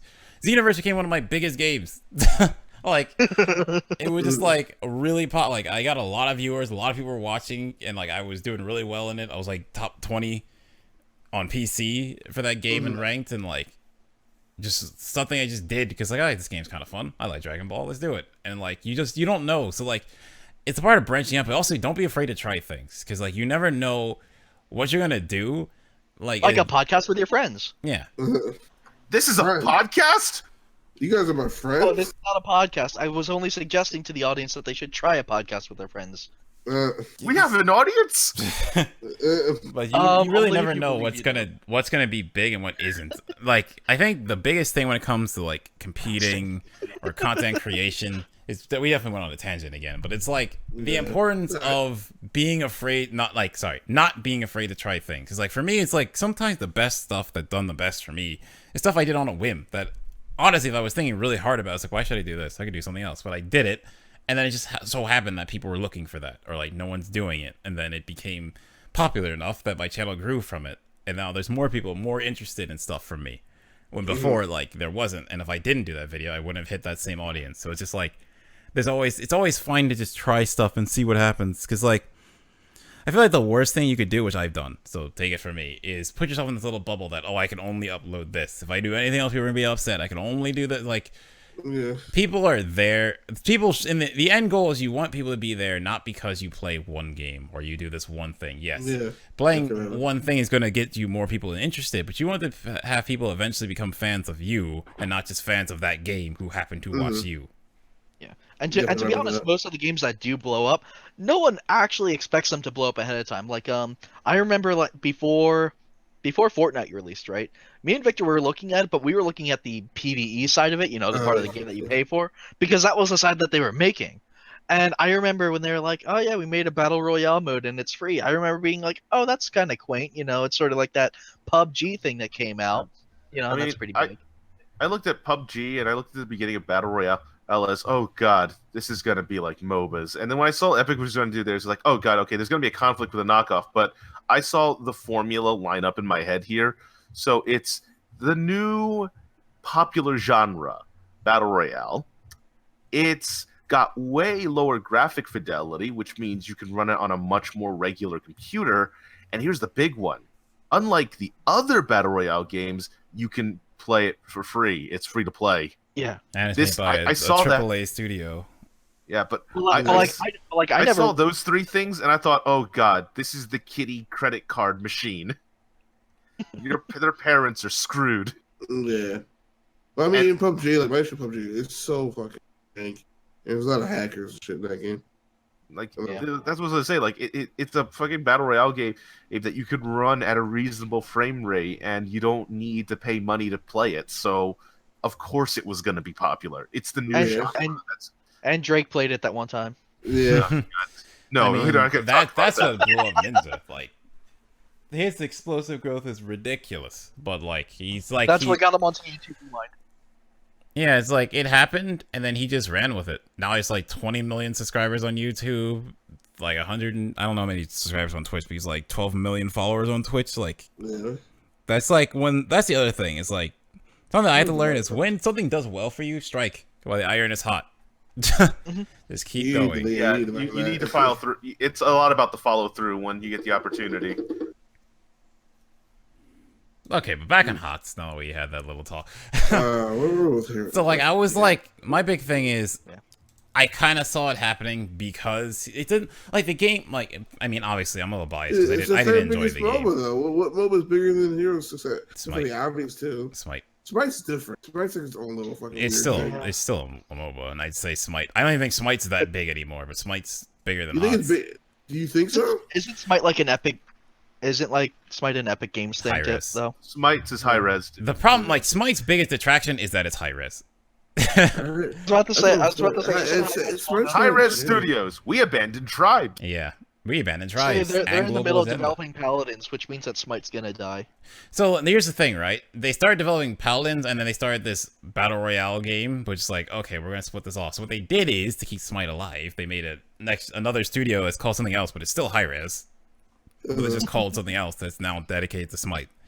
But the big thing is, the second something comes out that makes more money than Smite, it will die, because that's how high-res works. That's why I never wanted to get super invested into Smite. But I feel like Smite's bigger than... HOTS' biggest thing is the fact that it's Blizzard. Honestly, yeah. Yeah.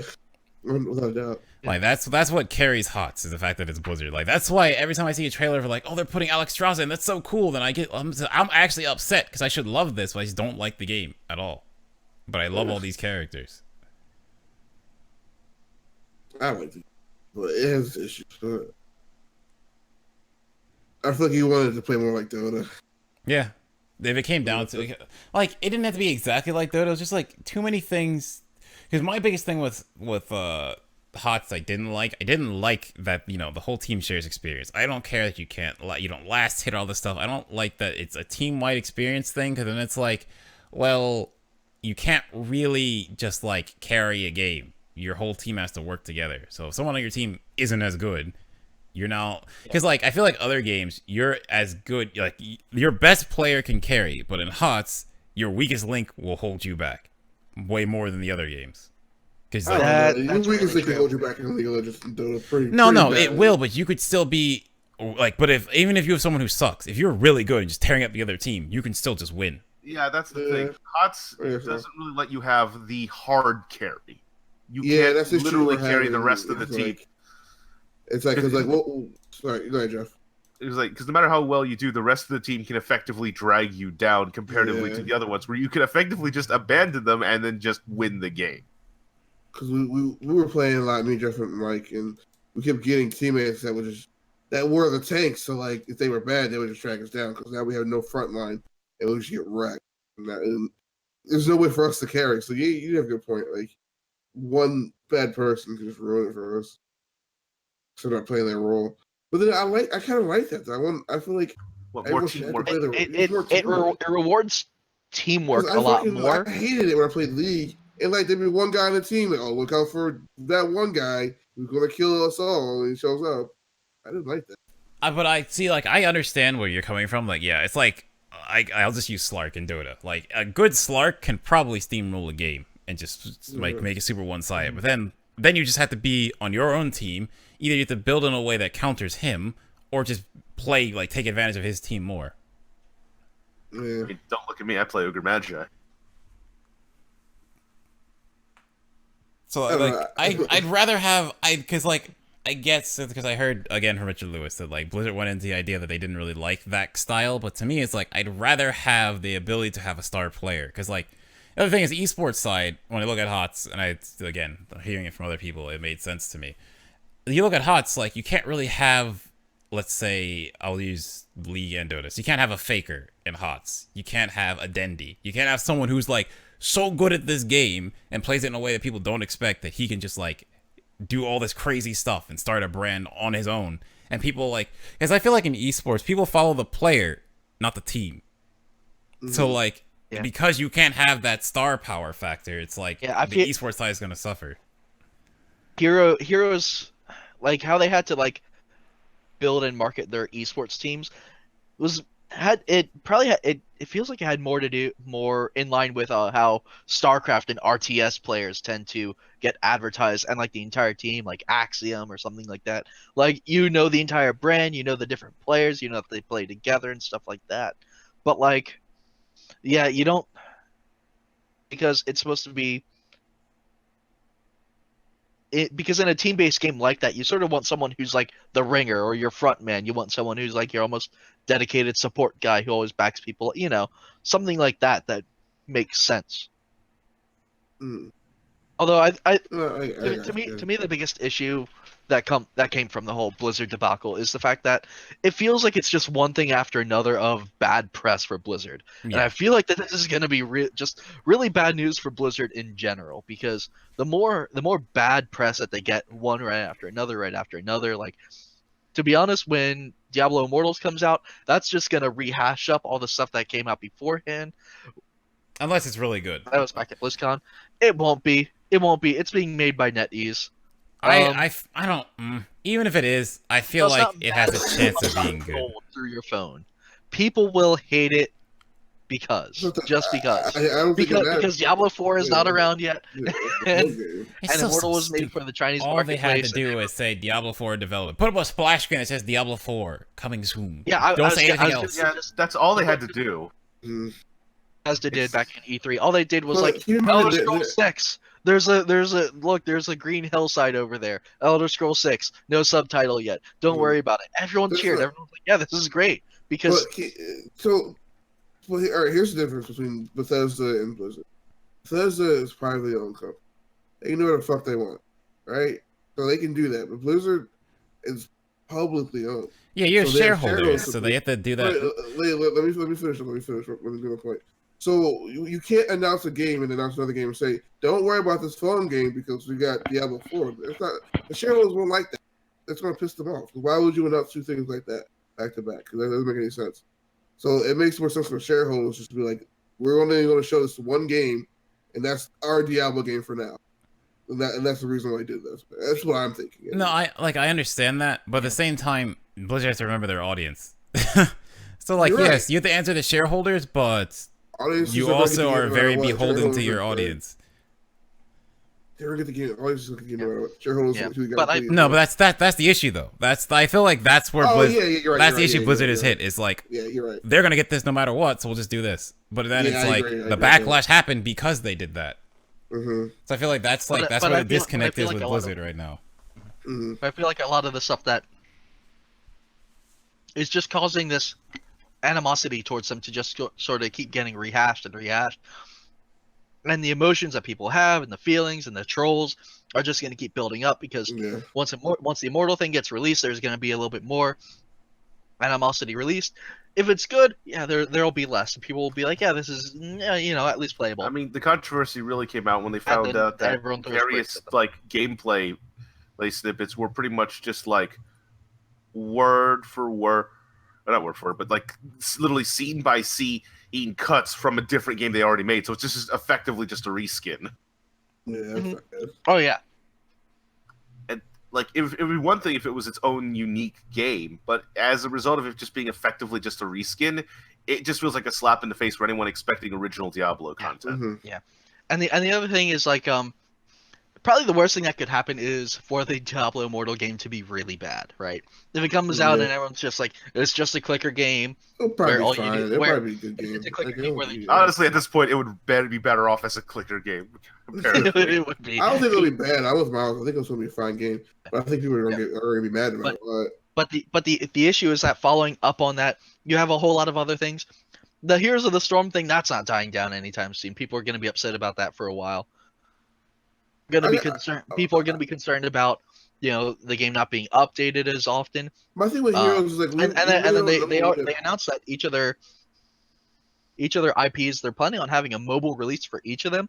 So when they get announced throughout the year at some point, just hoping that the animosity dies down and people don't bring it up again. And because that there's always going to be some guy in the comments that goes, "Don't you guys have Don't you guys have smartphones?" I mean, they dug every single time for the next 2 years, every single time there's going to be at least one guy. Oh man, the Blizzard sentence burying thing. Statements. You think you want this, but you don't. Oh god.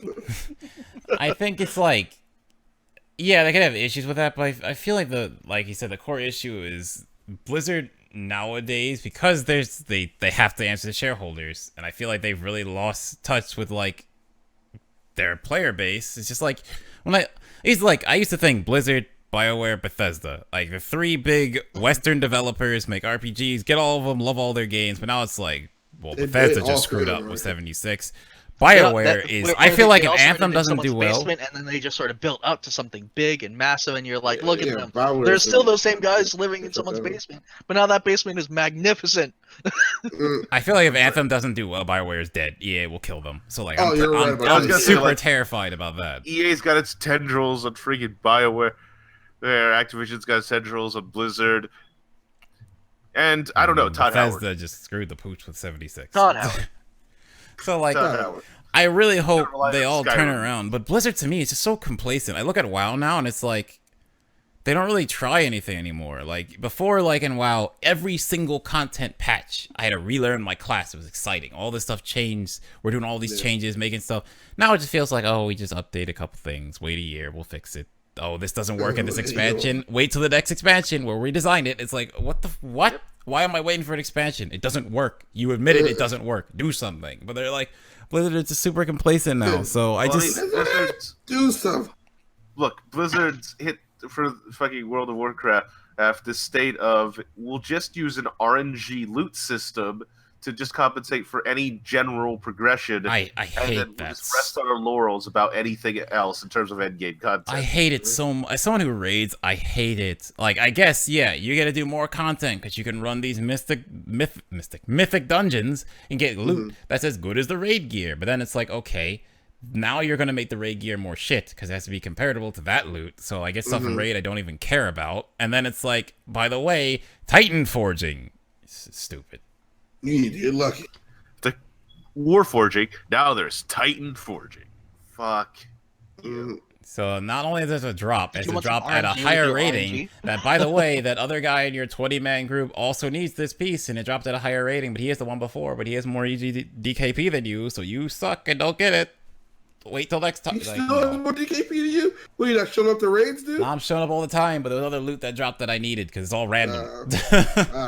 You gotta spend it while you can because you can't hold on to it and hope that the last boss drops the thing that you need. Because it decays. Because if that boss doesn't drop what you need, then your DPS suffers, and then eventually they're just like, "Yeah, we're not inviting you back for the next raid night."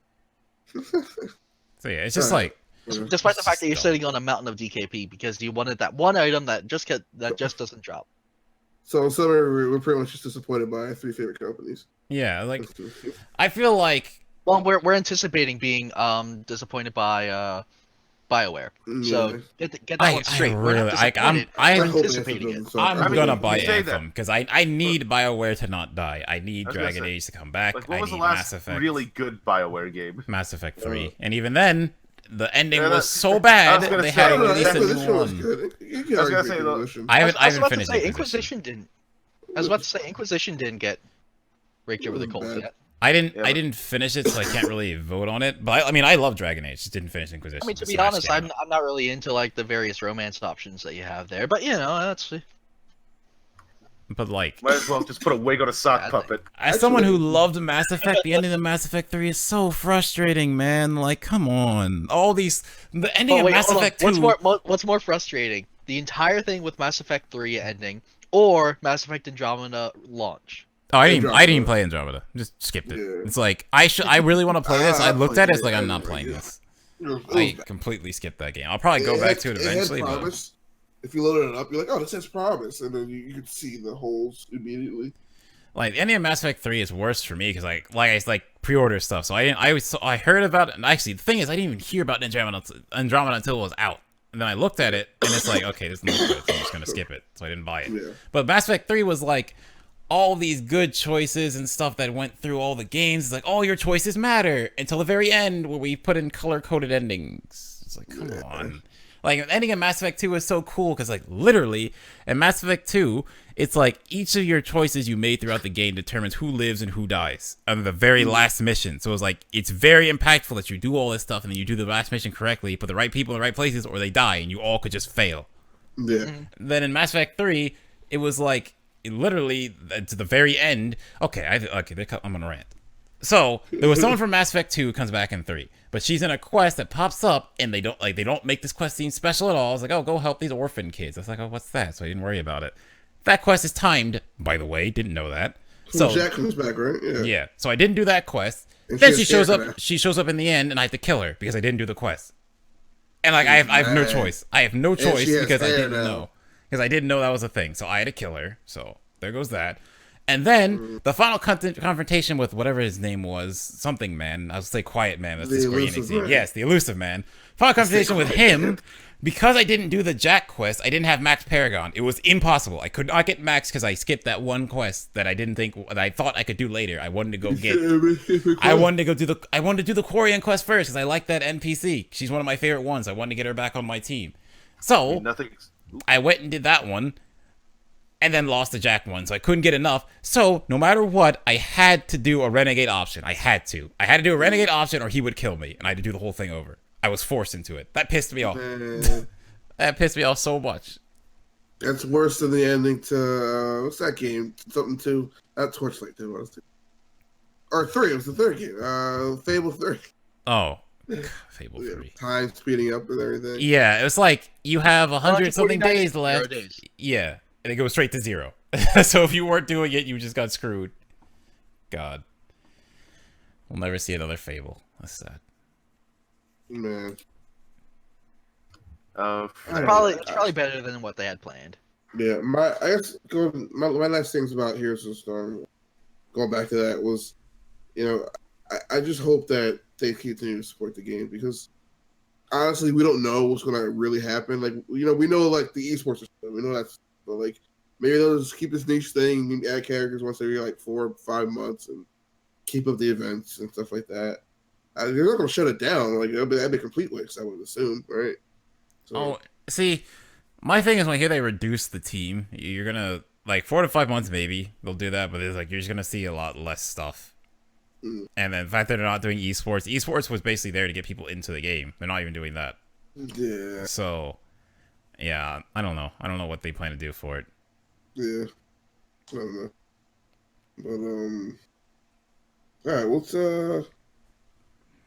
see. I guess we kind of dipped into Fallout 76. I wanted to end the day talking about that a little bit. Mm-hmm. Like how it's depressing because Fallout's like a franchise like all of us enjoyed, and like this game, I was hoping this is the game we could all get and play together and record, and dream or something like that. The game was ass. Like, what the hell? Like, we talked about not pre-ordering and everything, and I was going to pre-order this game, but they had the beta, thank God, and I saw the beta, and I was like, this game's not ready. And research is important. I mean, maybe down the line it could be some sort of a playable product, but in its current state, like, I gotta wait. It's like, it's like undercooked food. It's like I want it now. Look, I didn't ask for my chicken sandwich to be medium rare. Yeah. Like, I don't want to put it back in the oven. Like, I don't even know if I even want to buy it by the time they fix it. Like, does it, I mean, hopefully by then, Like, do you guys even care? Like, if it goes for cheap enough and decent enough, then it would be worth it. But if until then, no. It was on sale for $40. You still that's not deep enough in terms of an actual discount, considering the state of the game.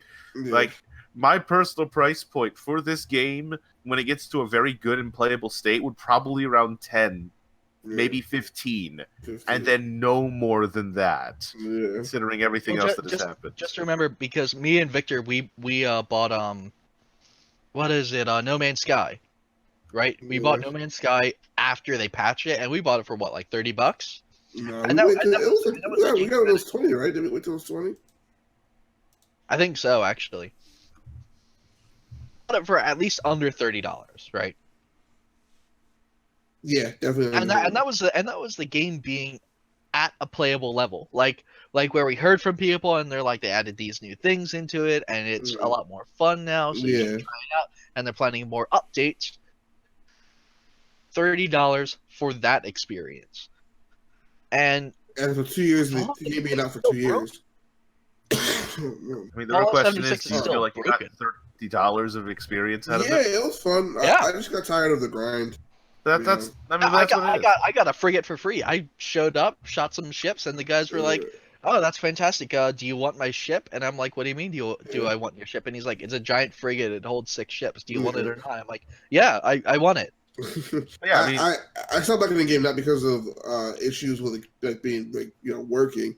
Just the premise. I didn't like the grind. I thought it was I wanted more exploration, less repetitive grind. Yeah, I mean, but that's what I'm saying though. Like, this is why it pays to be patient, because at the end of the day, you either get a good product or the product is bad and you just dodged a bullet. Like, that's the worst thing you do is you miss out on playing it early. That's really the only problem you get when you don't buy it right away. Yeah, I guess you're right. And like, it's not going anywhere. I'm sure there's always other games you can play and everything. I mean, as long as it doesn't have online-only DRM and it gets horribly killed, you should be fine. Yeah, and I doubt that they would do it that quickly, because I don't think that Bethesda really has too many other games lined up, which means that it's gonna have to rely on Fallout 76 for for the revenue. For one more Fallout 76 related blunder, I've heard that that microtransactions store that they put on there. Yeah. And for the Christmas update stuff, the prices on it are absolutely ludicrous. Keep in mind, this is while they're still under fire for being an absolutely broken, god-awful game, and they still have the gall to charge you $20 to $30 for Christmas cosmetics. Yeah, like I'm looking at the Bethesda launcher. They're Fallout 76 and then Rage 2, which is not even out yet. Something May. Yeah, like, they have nothing really new. Man, I keep if someone people paid like $200 for Fallout 76, man. $200 fucking dollars. Oh yeah, for the and they got the nylon bag. Yeah, for the nylon bag. They were promised canvas and they got nylon, and enough people bitched that Bethesda finally went, okay, fine. Here's your stupid bag. Like, they finally caved in, and I'm pretty sure most people didn't get it either way. I don't really know. I haven't followed up entirely because I don't really know if Baggate really is that interesting. That's still this is dumb. It's like if I bought a collected edition that cost all this money for a game that ended up being not so hot, and then you told me you're gonna give me a canvas bag and it's like a Nylar bag. First off, I probably wouldn't care too much, but like if I was just upset, then yeah, you're just gonna be upset about it. So that's why it becomes a thing. I was gonna say it's compounded outrage. The shipping, the replacement bags will be shipping in 4 to 6 months. So I hope you don't. And it's also stacked up because like I heard more into this. It's like first they said that, then it's like they had an influencer event and they gave the influencers like canvas bags that were bigger than the ones in the box. And then when someone emailed them, it says, "Oh, there was a canvas shortage, so we couldn't do it." And it's like, what? Or it was too it was too expensive. Then it was a canvas shortage, and it's just like, all right. The only developers that I would even listen to that on, and only temporarily, would be like a small indie developer, and they're like, I'm trying to find a guy who owns enough canvas to make all these bags because my game exploded. But no, this is Bethesda. Like if there's a shortage, like you can't promise a collector's edition and then not be able to deliver. Like, trust me, I've seen Bethesda collector edition. I have the collectors of Skyrim. Big statue of the dragon. Collector edition of Elder Scrolls Online. Yeah. Yep, Elder Scrolls Online. That I have is a big statue of Mehrunes Dagon. Like Mehrunes Dagon statue. Giant box, a felt map of the whole. Like, it's a lot of stuff. Like, they make big collectors. This is not like a studio just made a mistake. Guys, like I may have made purchase decisions. I have the collector's edition of Duke Nukem Forever, and even though that game is awful shit, the collector's edition is actually good. Like, the bust is still a really rad item, and they gave you like a set of ice, a playing card, a little comic book. Like, they actually gave you a lot of really nice stuff to actually go with your collector's edition, and that was $100, not $2. Yeah, like you even when, like, let's put it that way, even a game that's that bad has something better going for it than freaking 76. You know something's wrong. Yeah, it's just something, because, like, I keep thinking about it, like, I own a lot of collector's editions, so I really like, if a game I like comes out that has one, I try to get it, just so I can have memorabilia. I can't understate that the Elder Scrolls Online box is bigger than any other box I've gotten for a collector's edition. Like, that thing is gigantic. Like, maybe the only one that's wider than it is the Final Fantasy 15 one, but besides that, that thing is gigantic. Like, it might even be bigger than that, honestly. So, like, Bethesda definitely doesn't have shortage on collector's editions. They definitely decided we're just going to cheap out on this. Yeah. You're 100% right about that. That's awful. Just screwing over their customers like that. Yeah, but it's like, I feel like it comes back to what I was saying. It's like the Blizzard thing. It's like the idea, like, they will buy it anyway. Yeah. So, like, why bother? And the issue is once that we're starting to get mad, and we're gonna you're gonna get bad at rep, and no one's gonna want to buy your shit. Like, that's the way it is. Mm-hmm. In terms of the people buy video games to start to become more informed now with the internet getting the way it is. You know? And also with how many times like developers and developers in these different like companies like screw over the buyer and stuff like that. The more times you screw people over, the more word is going to go out there about it, and that means the more people are going to devote their entire journalistic intent onto just revealing any sort of bad publicity. Like Jim Sterling's actually a pretty good one to any game company. He'll talk good about them, then he'll talk bad about them because that's how it works. Yeah, if you mess up, they'll just say something. But I think the problem is like mainstream news outlets, they can't do that because then they get blacklisted and they don't get sent games and blah blah blah. So like, an issue comes out, but the thing is you do it enough times. Like you get places like Kotaku. Kotaku's been blacklisted from a couple places because of that, but they still keep pushing it. And Kotaku isn't a small little like bubble. Like they're pretty well known in gaming circles. Now, sure, you're always going to have people outside of the gaming circle that you can easily screw over, but that's always going to be the case. There's always going to be an idiot who doesn't listen to the news, who doesn't listen to, is actually evil. Like, here to find out more. But like here, like I have like a counter thing. So like the HOTS thing where we talked about how no one knew until it happened. Well, a journalist came out and said, well, I heard about this news weeks ago, but it still hurts to see it finally unveiled. It's like, okay, you're a journalist. You could have said something, but she's on Blizzard's good list, so they told her, and then she doesn't say anything. She wants to stay on that list. But do you think that after that incident happening enough times, that same journalist is still going to keep their trap shut? Yes, because Blizzard will probably still send her stuff, so she'll probably not say anything for that reason. Even though, like, yeah, she's a journalist and didn't cover it.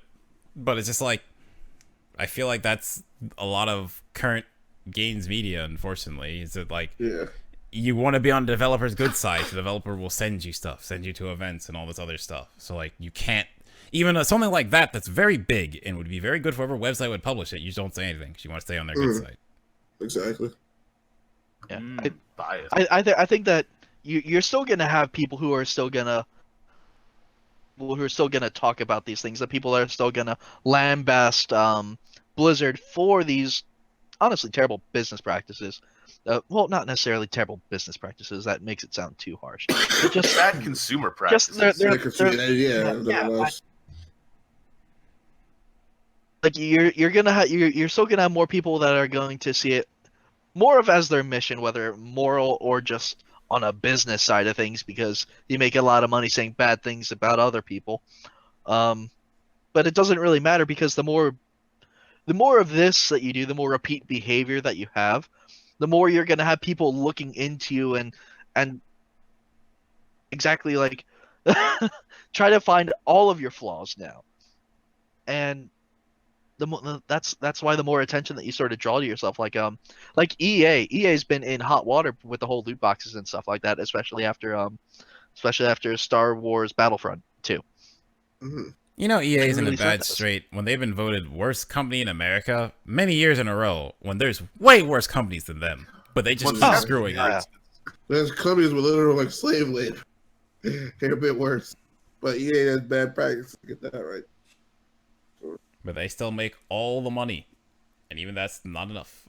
I don't know. It's starting to get towards like the common man. Even like my friend, you met Joel. Even Joel, like who doesn't keep up with everything. He was like, "Man, I don't want to play Battlefront 2." I'm like, "Why?" Because EA has these stupid DLC packages that separate you from all the players, and you can't find any matches. I was like, "Man, this guy who doesn't even like pay attention to news is getting pissed off." And but here's the thing, right? That was the issue in Battlefront 1. They fixed that in Battlefront 2, but they already put enough bad rep that people didn't buy it because of that reason. Yeah, that's why they don't want to get Battlefield 5, because we love Battlefield 1, we loved it, but like once the DLC started coming out, it just ruined the experience. So yeah, it's just Yeah. they gotta. I don't know. It's like people nowadays. It's even the fact that like, EA is actually trying to go to court over the fact that Belgium wants them to take loot boxes out of their games because they're seen as gambling now in Belgium. And they don't want to that's do right. it. Belgium was like, these are actually gambling, and EA went, no, they're not, to the government, to the, like, be a little baffling that you can even do that you can just go to the government and go, that's actually not how the law works, and then just. So in this box, I have a verdict for you, and if you can pay us a nice low fee of $999,000, you might be able to get a not guilty plea. Oh, man. But, It's just a box, and all it says is you're going to fucking jail. done. Man, all right, guys. I think our time is coming to an end. It's 2 hours. That's good. Yep. Yeah, You all good should have time. received the cyanide pills. Okay. Anytime What? you guys are ready. What? Just Wait, wow. shit, you're telling me that wasn't a Tic Tac? It took that like 5... Oh, okay. We're not Minutes ago. doing this. Man. If we keep going, we're gonna start talking about old men dying dying outside in winter and. Look, we're not going to talk about Old Man Winters. But I thought they were gonna talk about this now. This is the Just end perfect it. Just end it. opportunity. Just end it. Right as we're about to Alright, wrap It's getting up, worse. we need to speed this to a quick. All right, guys. So that's the end of the podcast. Don't need a light bulb. You can find me at all my places being the Victor. You know, my YouTube channel, my Twitter handle, my everything, my Instagram. My video that was supposed to come out last month will actually come out this month. Oh yeah, you're still working on that. Paid for Adobe, and I like paying for it. I got mad. I decided to wait a month. Well, isn't that just because you ran out of canvas, right? Yeah, I ran out of canvas. Yeah, because I made my thing in nylon. I had to redo it in canvas. But Miles, where can they find you? Find me at McDareth, Twitter, Twitch, and YouTube. Chances What are about you, wherever this is uploaded to, Yes. that's probably his. Yes. What about you, Jeff? Find me on my Twitter at Flubinator, probably somewhere on Steam, and if not, just turn around. Okay. And Michael? I am me. What name? On. Everything. Just Google it. Okay, I was thought he was Alright. gonna start listing stuff. And this time, but anything that okay. comes up, me what name is probably me. Alright, cool. Google it, click on whatever. Alright, guys, thanks for listening. And that will be the end of the podcast. Peace out.